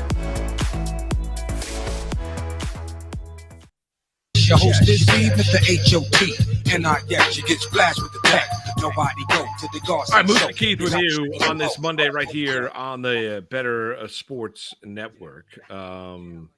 Listen, we want to tell you about best ball season. It's here, and we're helping you draft winning teams on Fantasy Alarm and Better Sports Network. Join us today, 1 p.m. Eastern time, for a live fantasy football draft featuring some of our top analysts like Howard Bender, Andrew Cooper, Britt Flynn, and more. Learn winning draft strategies and find out which players you need to have on your fantasy football teams this season. Get in the huddle and start drafting best ball teams of your own on Underdog Fantasy. Visit fantasyalarm.com/underdog fantasy and use promo code Fantasy Alarm when signing up to receive a 100% deposit match up to $100. Use promo code Fantasy Alarm, FANTASYALARM, Fantasy Alarm. Nice spelling there. Thank you. Thank you. You ever get nervous when you have to spell something out on there? Sometimes, for I sure. do. Yeah, you don't want to cross like an idiot. Yeah, absolutely. Yeah. Whenever there's like something in a read, whatever network it is, and it's like, you have to say it twice, and the second time you have to spell it, you're like, oh, don't screw this up. The National Football League. But you nailed Thank you very much. May 11th, they're going to release their schedule. Will the NFL and post-draft? Jets will have a primetime game every I'm sure they single week. will. You saw Aaron Rodgers at the Rangers-Devils game. You saw on Saturday night. You saw Aaron Rodgers at the Knicks-Heat game yesterday. Alan Lazard was Alan with him. Lazard as well was right there wearing sweatpants and all. Yeah. And who was it? Neil Tyson DeGrasse or whatever was behind them, I think, at the Rangers game. I believe. And it was like, it became a funny thing because, it was all the focus was on those two. And it's like, you got this genius behind them. Exactly. It was I wonder if he will be at the Devils Rangers game tonight. You know who, Rodgers? Eli Manning lit the rock. Nice. Supposedly. You're not lighting Devils it tonight? No, I'm not going to be lighting it. No, I'll be covering it for picks. I'll be doing live reports 4, 5, 6. Are you going to actually be able to be in the arena and watch it all or no? Yeah. Okay. Yeah, I got a press pass credential. Checked in with Pete yesterday, who runs media relations for the Devils yesterday afternoon. We're all good to go. Just got to make the drive, the long, 50-mile drive down to Newark. Yeah, but it's all worth it if they win. Yeah, if they lose, it's a long night. If they lose, it's a long night. What is that? Will your boys stay up for it, you think? They'll watch a little bit of it. And I think that's I believe that's an 8:00 game tonight. Yes. Yeah, it's a It's later an one. 8:00 game tonight, which sucks. Which No. stinks. NFL. Gotta love the post draft. Everyone giving out grades, what you liked, what you didn't. You have a No, I list do not. for I do your top? I do not. I didn't know if you had a No, list. no. ready. I mean, what were your impressions of everything that we saw 3 days? I know you were in Atlantic City, but what you saw 3 days down in Kansas City. I mean, I think the Eagles, like, this is an Eagles guy. I think the Eagles did really well. I like their draft picks. I like the trade for DeAndre Swift. You know, he's often injured, and so is Rashad Penny. So basically, you're saying that in what we had, we now have Rashad Penny and DeAndre Swift, that when either of them are healthy, you've got a top 10 running back in the NFL. But neither of them can stay healthy. So all you need is for one of them at a time to be healthy with the mix that they have. I like it a lot. I think they did a really good job there. The Colts were one of the more intriguing drafts. I want to see if they end up going with Anthony Richardson right away or not. That's going to be something to monitor. I know a lot of people talking about how weird the draft was for the Patriots. I know that a lot of people talking about the Jets not getting an offensive lineman early and then getting one in the third round, I think it was, third or fourth round. So, yeah, I mean, I think there were a lot of questions to be had there, but I'll come back. I think the Eagles did really well. Yeah, I thought the Eagles did well. I mean, from a fantasy perspective, is it just, I mean, the two running backs are going to be the top two players off the board when you're looking at rookie impact? I mean, do you look Like at Bijan, just you mean? Bijan in Atlanta and Jahmyr Gibbs in Detroit? Yeah, so now that Jahmyr Gibbs has a straight line to being the starter there, and obviously David Montgomery in Detroit he'll take away some carries from him, but Gibbs is going to get the opportunity to be the lead dog. Bijan's going to get the opportunity to be the lead dog in Atlanta, even though Algier is there as well. I think it was CBS that was doing their initial fantasy rankings, and Bijan Robinson was listed as the 5th best fantasy running back going into this season. I believe it was CBS. If I'm wrong, don't sue me for this. I think it was CBS though. Seems a little high. Yeah.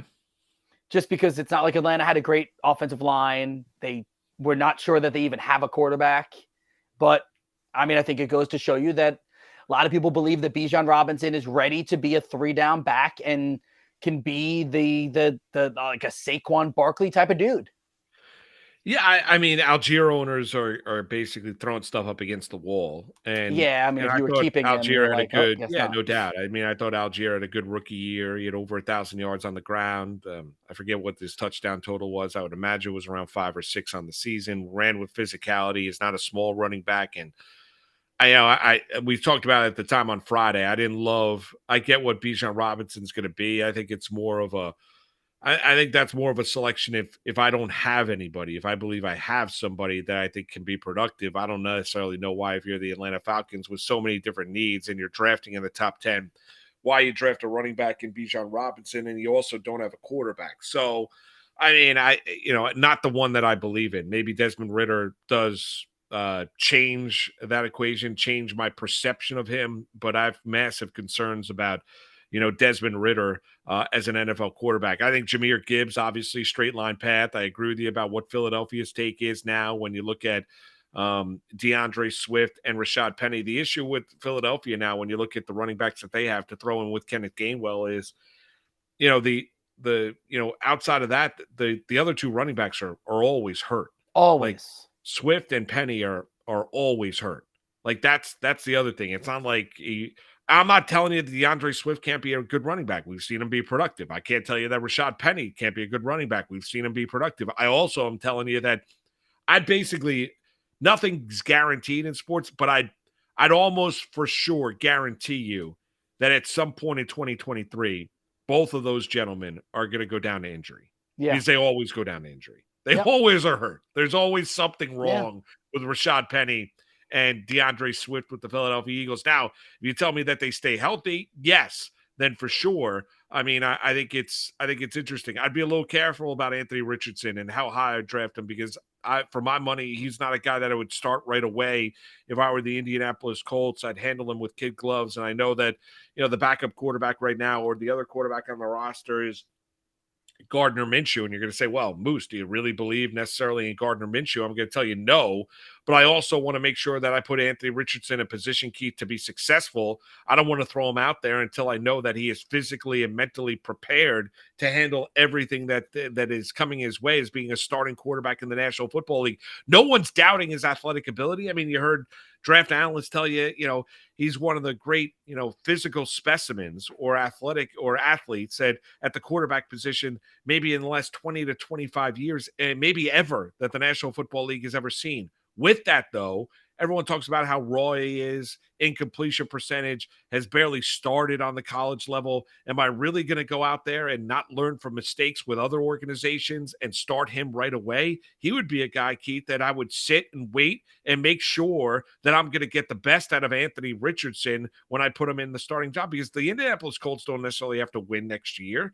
They really don't. They want to make sure that Richardson ends up being the guy in Indianapolis. And if he is the guy, and I think he's got the most upside of anybody in here, but he's also got the lowest floor too, because if you don't handle him with kid gloves, Anthony Richardson could also be a dumpster fire. Yeah, to the Richardson point, I will say this. It depends on what kind of reps you want him to get. And what I mean by that is, if you go through the OTAs and you go through even preseason and you realize that he's ready to play but maybe not ready to win, then you start him. And I say that because then you might as well get him the game reps. Like, if it's not about winning or losing games, it's about him becoming a better quarterback. But if you go through OTAs and you go through preseason and you realize he's also not ready to play, don't throw him into the fire. Let Minshew start the first 4 or 5 games, whatever it is. Let's say you go 1-4 through the first 5 weeks, and then you want to throw Richardson in.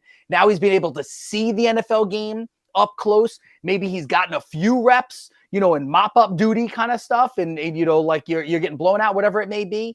Like, that's where I think they have to make a big decision. It's what reps do you want Richardson to get? Do you want him to just get the practice reps because he's not there yet? Or do you want him to get game reps because he's really close? Now, a couple spots that I want to get your thoughts on a couple other guys, Keith. Not at the top. What do you make of Miller, running back out of TCU, landing in New Orleans? He's a guy that I'm very, very intrigued with, because I don't know how much tread is left on the tires of Alvin Kamara. Kendre Miller, it's a perfect landing spot for him. I think you can ease him in as you ease Kamara out. I'm with you. He was one of the guys when we did our preview show last week on CBS that Jeff and I were very high on him based off of where he would land. And this is a good spot for landing. Yeah, I agree. I think he's a guy that as the season does go along and Kamara goes down to yet another injury, Miller could be a guy that becomes the workhorse running back down there in New Orleans. And then maybe they mix in and try and get the most out of Alvin Kamara. A couple other ones. Zach Charbonneau, running back from UCLA that lands in Seattle. Listen, who doesn't love Kenneth Walker the third, and the year that he had last year? He was also banged up. Now, from a fantasy perspective, though, Keith, what do you do now if you're a Kenneth? Say if you have a dynasty league, you held on to Kenneth Walker, you had an unbelievable rookie year, loved him coming out of Michigan State, and now you just see Seattle drafting Zach Charbonneau. What does that do from a fantasy impact to Charbonneau as a rookie? What do you expect? And what do you expect in terms of a downturn, maybe in a 2-back system now with Seattle, with both Walker and Charbonneau? I think Kenneth Walker showed enough that he is a 3-down back last year, and I know he was a little bit banged up at times. I think Seattle just drafted the best player on the board. Zach Charbonneau, for my money, has the potential to be, if Bijan Robinson and Jahmyr Gibbs are clearly 1 and 1A, Charbonneau was, here we go. He was 3rd on my list. Like, of all the running backs that when I was breaking this down again, leading into last week. And you think it's just best player on the board, we're going to draft him. It's great drafting good players. But then what do you do? Okay, so fantasy wise, though, I mean, then if you're drafting a guy in the second round, he's going to play. So he is going to play. I mean, so what is that impact here, Walker, in terms of fantasy value on the field? If Walker was going to be a top 7 pick, he's a top 11 pick now. Like, I don't think it knocks him off that much. I don't. I think Charbonneau's gonna get some time, but I think that, I mean, how many running backs are clearly the only running back in a room right now? There's not that many.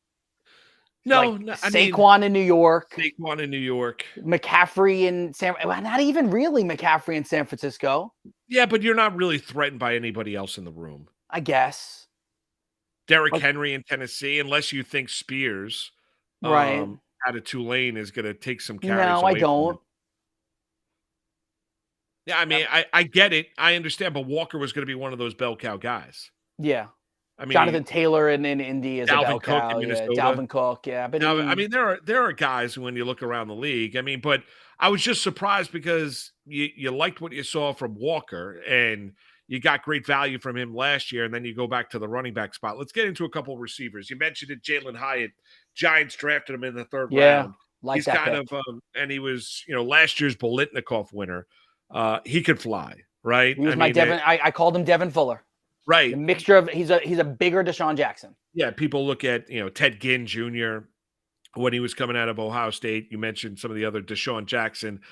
I think he's a guy that's got an unbelievable amount Will of Fuller, upside. not Devin Fuller. Will Fuller. Yeah, he's got an unbelievable amount of upside for the Giants. I thought great value. Like, I would not have taken Jalen Hyatt in the first round, but if you're the Giants, you get him in round 3, and now you add a guy to that room in the receivers room that you just don't have. You don't have a guy in a Hyatt that can take the cover off of the defense, and that's exactly what Hyatt can do at Tennessee.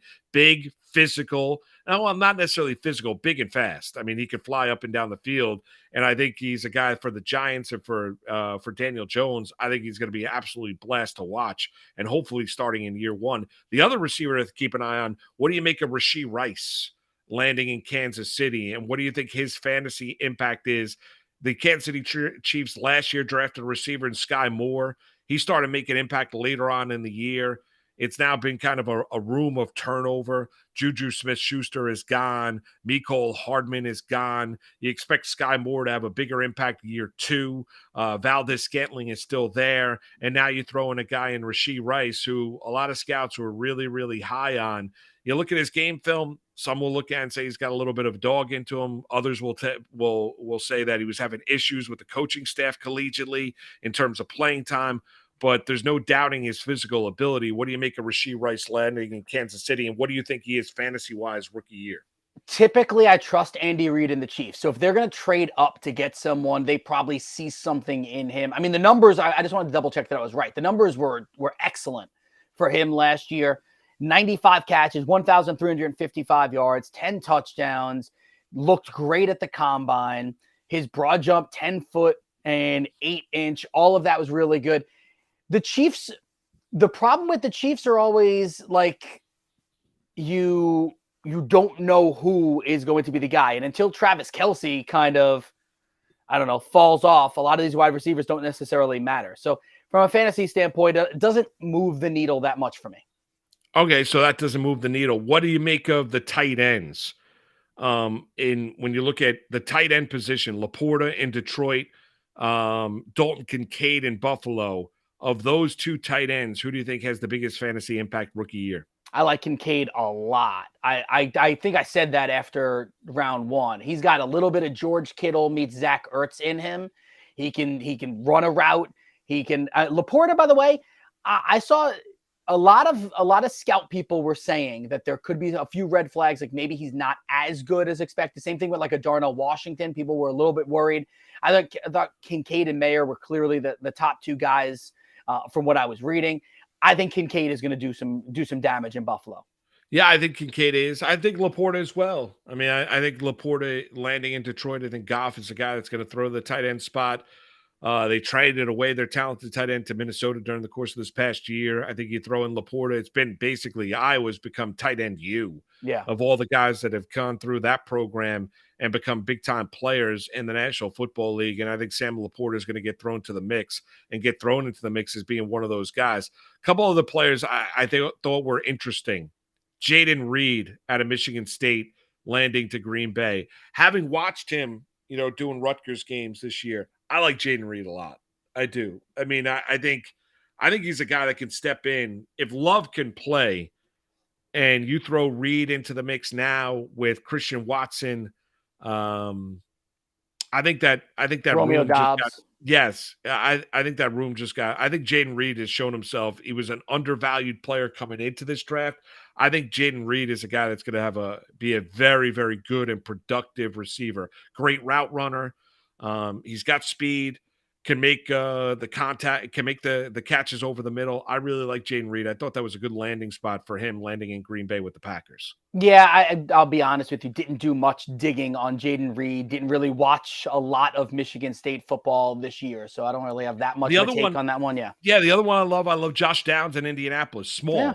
Yeah. The North Carolina receiver, but I think he's going to be a big-time playmaker in the National Football League. If he could stay healthy, if he could absorb the contact, there's no doubting his ability to be a playmaker down the field. He's small, though. He's only 5'9".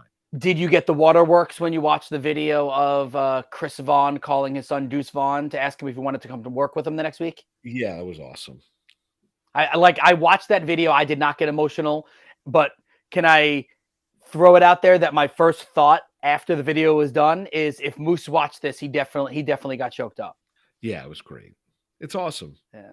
I mean, it is. Like, I get. Do you want to come to work with Dad next week? Yeah, I mean, it's great. Like, I think that is it's a great part. I mean, to be in that position to where you're working for the Dallas Cowboys and your son is draft worthy. I mean, it's amazing. And then to have that moment and have that moment captured on video and making that phone call is it's just awesome. I mean, it just is. Answer a question. Who's the best quarterback for fantasy football dynasty leagues? Best career, not best rookie season. Sure. I think it's Anthony Richardson, right? Like if you're going dynasty wise, Anthony Richardson has the chance to, like I said this last week, I'll say it again. He has the chance to be Michael Vick meets Josh Allen meets Cam Newton. And if he's a combination of those three from a fantasy standpoint, I mean, he could be an absolute beast. Like think what Justin Fields did last year without a wide receiver, without much of an offensive line. Anthony Richardson's in a situation where, he's got Pittman there as a wide receiver. He's got a really good running back. He has an offensive line that's supposed to be really good. I would say that Anthony Richardson from a dynasty standpoint would be my guy. Yeah, but you also recognize he's the biggest gamble too. 100%. I'm willing, in a dynasty standpoint, I'm really willing to risk that. I mean, I guess you could go safe and go Bryce Young, but Bryce Young, you're probably getting the most bang for your buck right away. Like he's going to start right away. Got some pretty good weapons around him. I think if you're gonna look at dynasty, look at over the course of the next 5, 6, 7 years, Anthony Richardson's got the most upside. Yeah. I mean, just with his ability to run, throw, physical beast that he is. I mean, Anthony Richardson's got the most upside, but you also have to recognize he's also the biggest gamble too. Of the quarterbacks that went in the top in the first round, of the three quarterbacks, Stroud, Richardson, and some people sit there and tell you Hendon Hooker going to the Lions might be the best dynasty pick because he sits behind Jared Goff for a season, has all of those weapons on that team, and then they cut bait with Jared Goff, and a year from now, maybe you're going into the 2024 season, and Hendon Hooker's all healthy, and he watched the NFL for a year, and he's essentially, it feels he's not Patrick Mahomes, by the way, but it feels like it could be that kind of transition, right? Like Jared Goff is the safe quarterback. Alex Smith was the safe quarterback. Hendon Hooker could be coming in and take over and guns a-blazing, and this offense takes one step forward. Right, but Richardson has the chance to redefine the position. Exactly.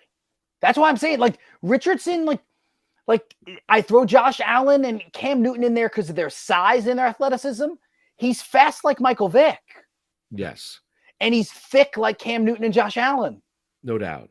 Yeah. And he's strong like Justin Fields. Like, I mean, I'll just can he throw the ball accurately? That's what we don't know. That's what we don't know. Yeah, the accuracy thing's an issue. Rumors are Will Levis is still in the draft room. That was a tough one. I'm glad that Will Levis did not go back for day 2. Yeah, I was happy about that. And then you got the reports from a number of people that teams were turned off by Levis during the draft process. You saw that. I don't know I don't know what they were turned off by. I had heard that he's he comes off as, what I had heard was he comes off as kind of like elitist and entitled. Like he oozes that. Well, that's not exactly what you want.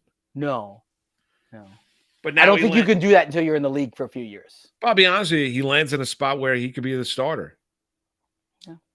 I mean, it's not out of the realm of possibility. I mean, the Tennessee Titans realized Malik Willis stinks or can't. Apparently, yeah, they're already ready to move on from him. They've moved on. I mean, it was there was a tough night for a couple people. It was a tough night for Malik Willis because when you were drafted last year, and then after a year, they're drafting another quarterback in the second round, and you've got Ryan Tannehill in front of you, and they're looking for their next quarterback, and you've got new leadership in place down there in Tennessee. We'll see exactly what Will Levis is as an NFL quarterback. We might look back on it and say that was one of the great steals of the 2023 NFL draft. I wouldn't draft him, though. I wouldn't look at him as being anywhere. He'd be my fourth on my list. He might even be fifth on my list if we're looking at dynasty quarterbacks. I would draft Hooker in front of him. I would clearly draft, obviously, Richardson, Stroud, Young. Pick Stetson any kind Bennett of order. in L.A. Yeah, Stetson Bennett. Stetson Bennett he's 32 years old. I know. Just kidding. Hey, so speaking of old guys, how about Antonio Brown announcing that he is going to the Baltimore Ravens, but the Baltimore Ravens have no knowledge of this? Yeah, Was this the weirdest tweet of the weekend? Yeah, Antonio Brown's. Can we acknowledge the fact that I think he's off his rocker a little bit? Like in the Ravens gear, photo like welcome myself to the flock or whatever he did, like can't wait to join the team. And no matter what Baltimore Raven exec you speak to, they're like, I don't know anything about this. We did not offer. Not bringing Antonio Brown, nor is any other team. Antonio Brown's never been the same after the Vontaze Burfict hit. He's also like not a guy you want in your locker room, even if he's really talented as a player. And I don't know if he is. Antonio Brown quit on his team. Yeah, last Pro Bowl he made was 2018. Yeah, the Baltimore Ravens have no interest. You think Eric DeCosta is gonna bring Antonio Brown into that building after they just got Lamar Jackson signed and gave him $185 million? But I guess we all talked about Antonio Brown now, right? He got himself onto television shows again. Like I hope it doesn't end as badly as it looks like it's going to end for Antonio. Like it's like odd. His behavior is just odd. I mean, that pool thing that he did with the woman. Yeah, it's all awful on so many different levels. We'll come back. We're going to head out to Vegas. Dave Sharapan is going to join us. Get what he takes on the Stanley Cup playoffs. And what future bets he has as well. We'll do that next. We weren't able to chat with him on Friday. He was busy. We'll get into that too. It's Moose and Keith with you on a Monday right here, Better Sports Network. Foremost, if you're not paying attention to the Stanley Cup playoffs, well, you should be. They are awesome. Secondly, the Boston Bruins and Colorado Avalanche in a Game 7 at home last night. Both teams lose.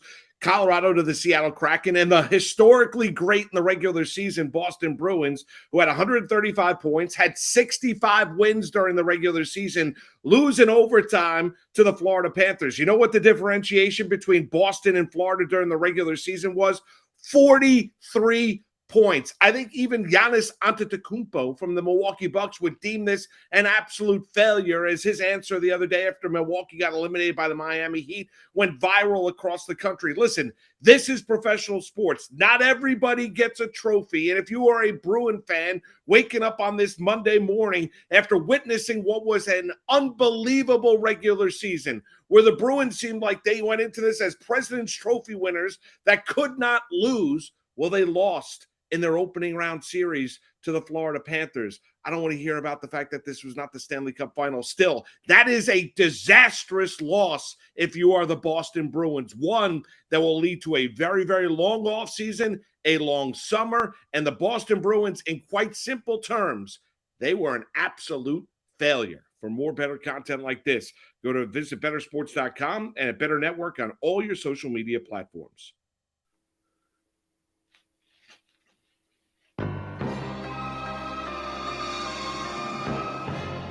Now it's time for Floyd Mayweather's uncle, Dave Sharapan. Can I intro Dave today? Yeah. What's going on? Yo, what up, Shady? What is going on? Shady. Oh my goodness. You know. Yeah, we're gonna call you Shady now. Why? Moose a little disappointed in you. Why? Listen, I'm not trying to air people's dirty laundry out here. Sure. You know, Nah, but you we started off talking hockey today. It was we spent probably about 25 minutes talking hockey right off the top. Right. Name another what? national TV show doing Wow. that. Not happening. And we nailed it. And I'm going to We do it on Bostonian versus the book every day, but pat yourself on the back. gonna What do pat you myself. get to the point? I only got 20 minutes. Yeah, so Moose brought up, I wonder what Dave has going for, his exact matchups in Stanley Cup. I said, I'm like, oh yeah. Yeah, he never told us. Yes. You never really gave us your exact matchups. Every time we asked, we were like, I'm working. You on it. avoided. Yeah. Yeah. So instead of Yeah. Floyd That's in the Mayweather's consultant uncle, fee, boys. That's in the Shady consultant fee. Sharapan. Shady That's in the- Sharapan. It's alliteration. Wait, It's in the that's consultant me. fee. We need a consult. I have to pay you as a consultant. It's a Like consultant I thought we're fee. boys. We're boys. Hey, we're all trying to work and eat too. We're boys. Yeah, I can't give it away for free. I mean, that's like, going out on a date and just, on a first date. We known each other a long time. I can't even. It's not a first date anymore. Call me back. Dave, it's not a first come date. on. It's not a first date Please. anymore. It's been 2 years. I can't I guess know some? this. I didn't buy any Bruins ones. You I'll didn't. tell you that right now. I didn't Well, buy who any did? Bruins Well, ones. the market's closed, is it not? No, it's open every day. So what did you bet? So Or you we're still have, not telling us. yeah. No, now you could tell us. What are you talking about? It's The- open the- every the day. values- the I values can't already- tell you. There's people watching this show to The find out values what I already- have, The values are so they can go bet it themselves, You bet or it before the playoffs started the already. books might know. I'm paying attention to this stuff. I'm buying tickets every day on this stuff, based on what happens. Gotcha. So there's possibilities of things being open. There's a couple possibilities that are dead. Do you have all right? So without giving us an actual answer, okay? Yeah. I think we could do this. Yeah. How many tickets do you have on the I have hockey no idea. on the hockey front that still feel very relevant? I have no idea. So how many tickets do you have total? I have no idea. Honestly, I don't know. It's a handful. It's a gigantic handful. Like it can be, but it's from game to game. I have series bets that won. I have series bets that lost. Are you up right now? Well, the potential to be up is still there. So wait a second. So but on we're betting Friday- on a daily basis, or when Florida got down in the series, it looked over. Well, if you have a Boston ticket, you have to bet Florida in the series. So They Dave, came on back Friday, and win. when you join us, and you're like, "Who do you like in the Derby?" I'm just gonna say I'm working on it. Wow. All right, that's fine. Got him! Wow! Hold on. Believe me, I'm gonna be fine. It'll be okay. Oh my goodness, Moose for the win! Listen, All right, let me ask you Moose this is way. loose. All right, let me ask you this way. I'm waiting for. I've had people tell me their picks for 25 years. No, I understand. I'm not I'm good with it. Yes. Who right now? Where do you think the value is On what? in the NHL in the futures bets, futures markets? Where would Who's you? going to win tonight in New York and New Jersey? I don't know. Who do you like? I don't know. But that's the value. What are we doing here? That's the value. if you tell me I'm who's just gonna watch win that that, game, go. no, listen, you're the guy that you got your own shows giving out picks and plays. It's genius. It's amazing. I'm just a peon that's just trying to hustle these jobs. Listen, I don't know, but if you want value on the NHL, obviously it's on Seattle, is it not? That's why I'm wearing the hat. Yep. Seattle beat the Avalanche yesterday. They were a bigger dog than the Panthers were to the Bruins. There's value on them. Now, will that win? I don't know. Do we have some Kraken tickets to win the Stanley Cup? Why not? Of course, because I thought they could beat the Avalanche. Now, that don't mean it's going to win, but, Actually, all right, let's do it. I would love to pick your brain though, because honestly, you are so intelligent with this I can't stuff. even get you to call me back. What do are you you want to talking pick my about? brain for? When did you call me and I didn't call you back? Unbelievable. Give me something. Send me a picture of some food. next put time. your What do you phone on want? You right want now. some Atlantic City food? I'll send you some Atlantic City food from this weekend. It's going to happen now. No, but from a betting standpoint for the futures, right? So now we're all right. So I know we still have the Devils and Rangers tonight, but like, imagine you're through one full round. Mm-hmm. What's the train of thought like on how someone should attack these futures markets? Like, is there a way to attack it? Well, yeah, I mean, we talked about it before with the Bruins. There's no value in betting them to win 3-1 the Stanley Cup. So you have to bet them per series. So like there's teams that you buy, maybe those crazy exactas, like, the bottom half of the bracket. So, but there's other teams you just bet them to win the series and roll it over. So I don't know. I was debating it last night with another guy that does the odds making and is sitting in a risk room, and we were going back and forth, and he was really high on the Avalanche, and had his prices adjusted as such. And I kept telling him the Kraken can win. We'll see. And now it's a complete flip. Now you have to immediately change your whole school of thought. So, I mean, you can tell people, the Stanley Cup winner right now. They ain't going to listen. Yeah. There's and I think the hockey's the hardest thing to predict. 2 game 7s, both home teams. Yeah. Both lose. That's what scares Moose about tonight. Is that 3 road teams going to win? Are really 3 road teams going to win in game 7s? Well, yeah, but Moose, it's like the roulette wheel. No, I understand. The guy that goes up and says that the you game just had Florida win in Boston. You had Seattle win in Colorado, and like Rangers and Devils are more evenly matched. I get this that, guy but just sent me a picture of the Hard Rock Buffet. Yeah, I got you, bro. But are really the Rangers really gonna win on the road in New Jersey? Well, why not? Okay, so you like the Rangers tonight. Why it gives me a not? little bit more confident. We had a Ranger fan, Nick Durst, come on earlier wearing Ranger stuff and singing Ranger songs, and then Devils. And then had the guts to pick the Devils to win the game. I was gonna Like, come how are you a on in Ranger the fan? Devils stuff. Okay. But I didn't want to make enemies. But I have a Devils jersey and I have a Rangers hat. The game's going under. Okay. I think for game 7s, you see these things go over more often than not.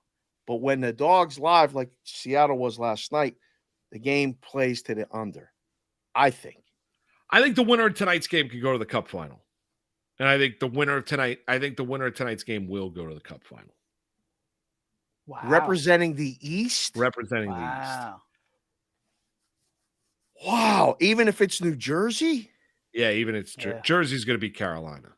Carolina's too banged up. The goaltending's not as good. And Hughes is an unbelievable. Hughes is the best player on the ice in this Rangers Devils series. Hughes is amazing. And then the Devils goaltending situation is. You think their goaltending situation is better than the Panthers or than the Hurricanes? Well, yeah. When you look at Antti Ranta, and then Anderson didn't really have necessarily a good regular season. I think Didn't they just throw Schmidt in like 2 days ago? They did, but if you look at him analytically in his 9 games during the regular season, he was basically played like a top 5 goaltender in the NHL. Yeah. Is he Jordan Binnington? That's the question, right? Is he the Blues caught lightning in a bottle with Binnington and rode him to a cup? Well, but you're going on the assumption Jersey wins. If the Rangers win tonight, and you've got Shesterkin in nets against Carolina doesn't win games on the road. They won. I mean, I understand they finally beat the Islanders, but it's more Who has home ice in that series, Moose?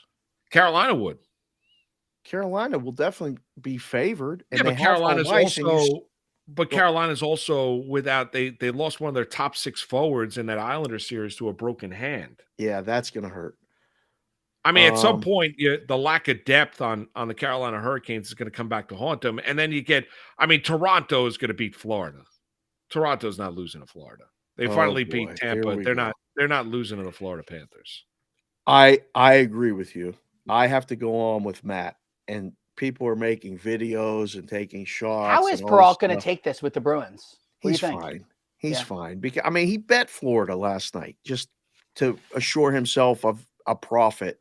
Oh, that's terrible. On the situation. I mean, he's a Bruin fan. That's terrible. It doesn't matter in these situations. It does matter. He's a gambler. Every Pittsburgh team Yeah. You can be a fan, but you can No, you can't sometimes do profit. that. No. You can't bet against your team. That would be What? like me going to cover the game tonight, being like, yeah, I'm putting 500 on the Devils to win tonight. 500? I'm not. Whoa. I I'm not don't know doing what that. listen, you guys are high rollers. I mean, this is crazy. 500 on the game. Oh, stop! You're talking about? You're betting futures. You've got everything. You're putting hundreds upon hundreds of dollars on it.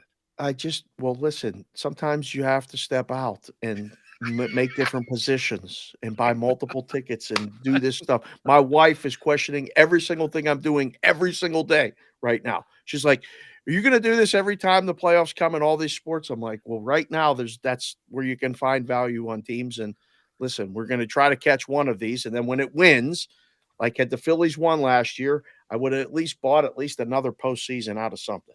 We were this close to really making a score.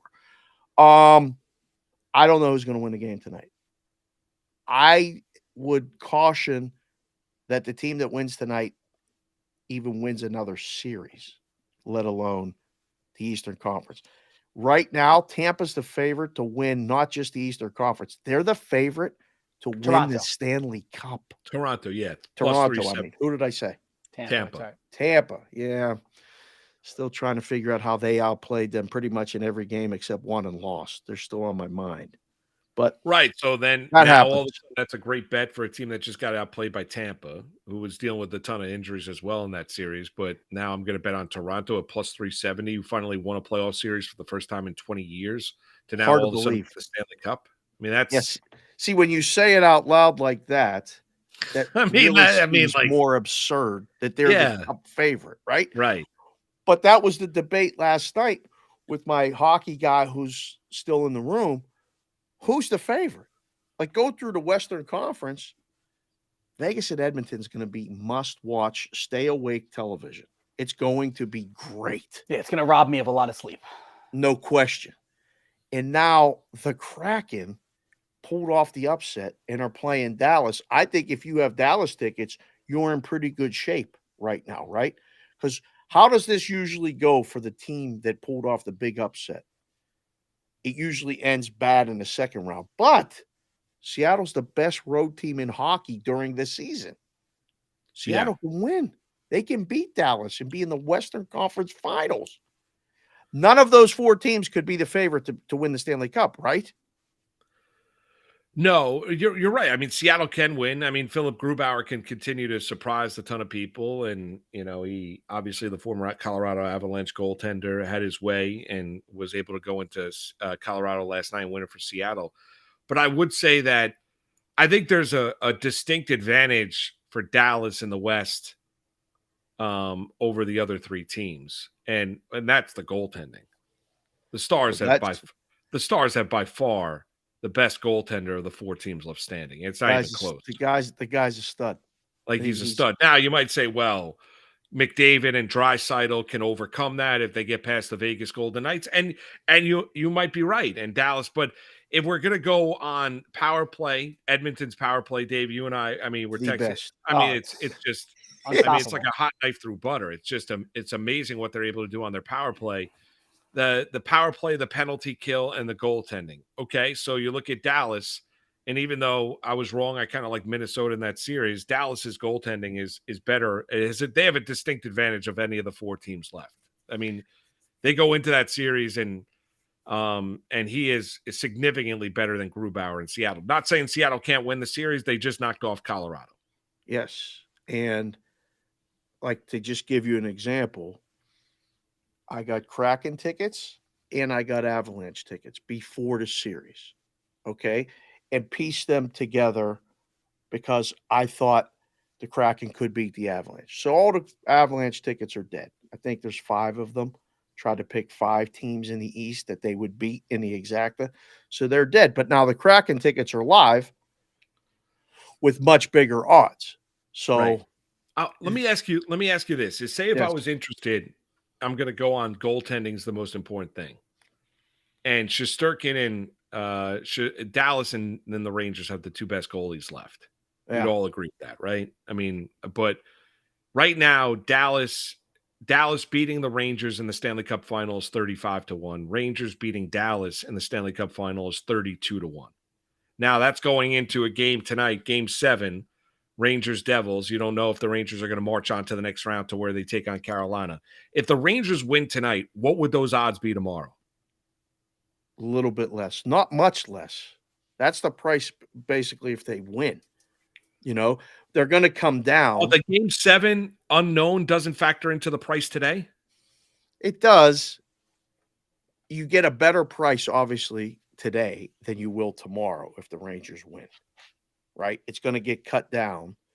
But I don't know how much it will get cut down because now I think we could get into a debate.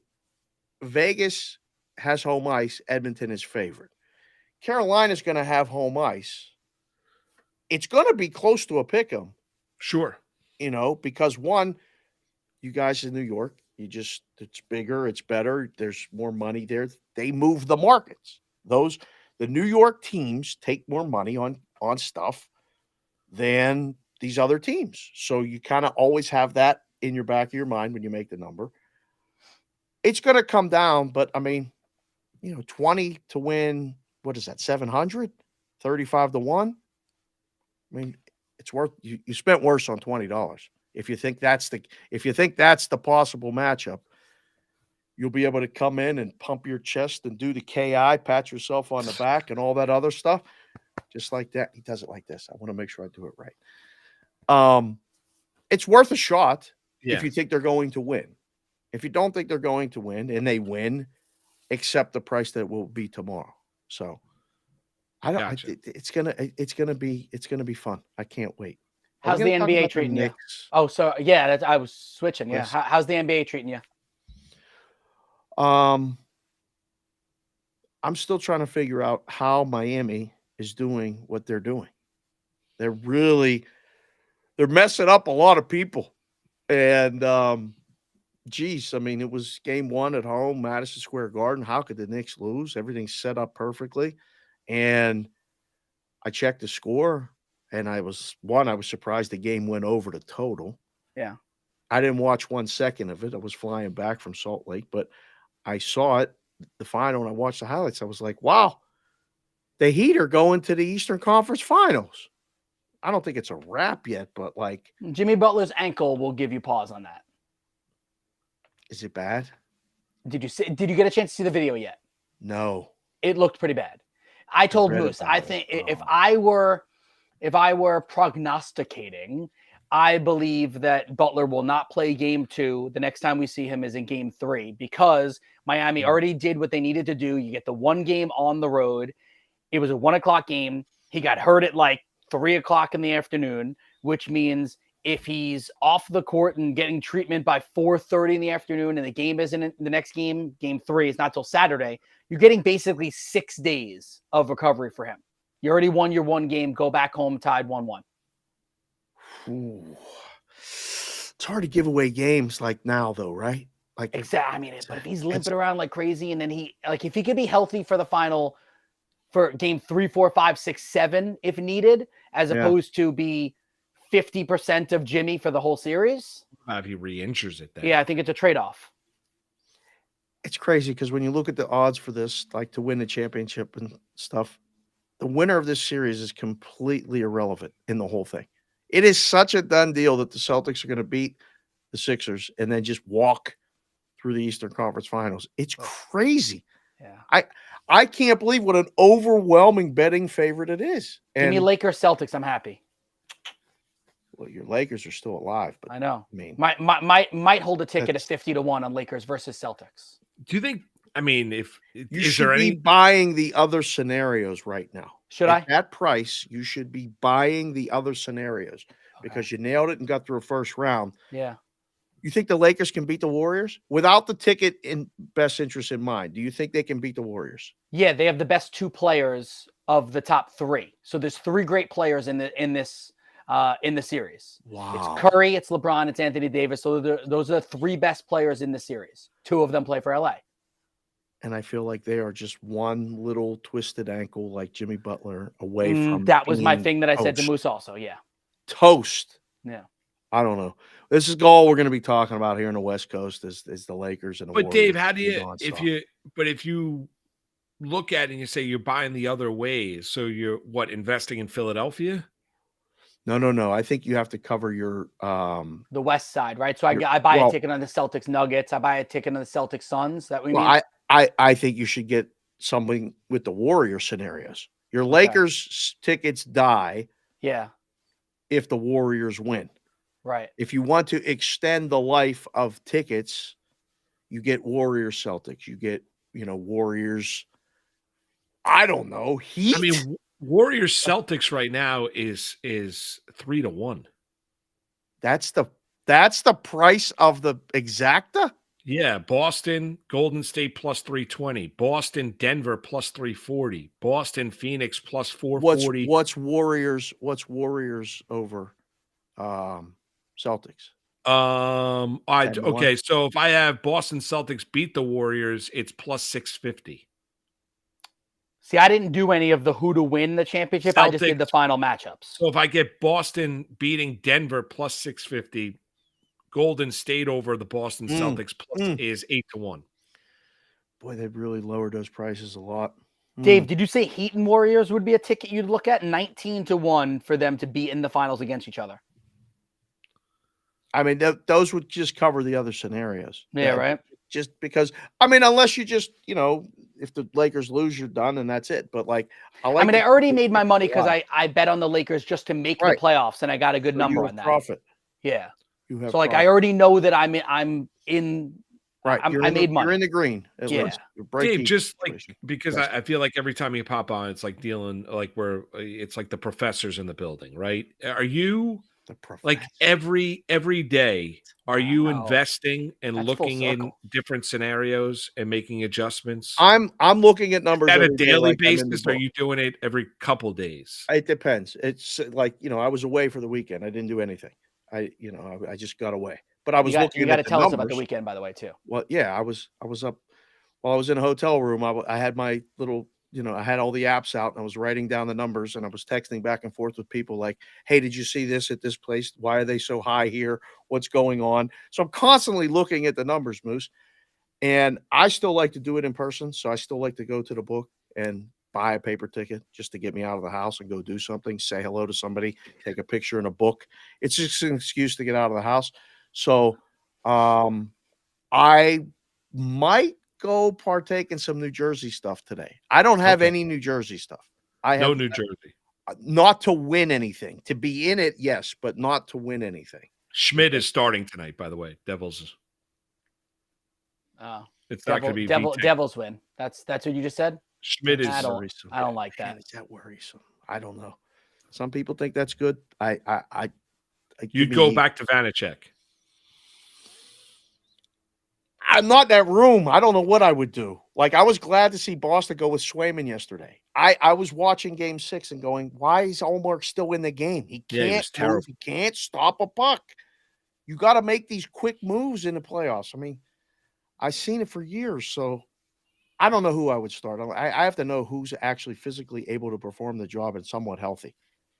I don't know. I can't wait to watch it. I'm going to be watching this. The Pirates are off. You don't have to worry about them. Hockey tonight.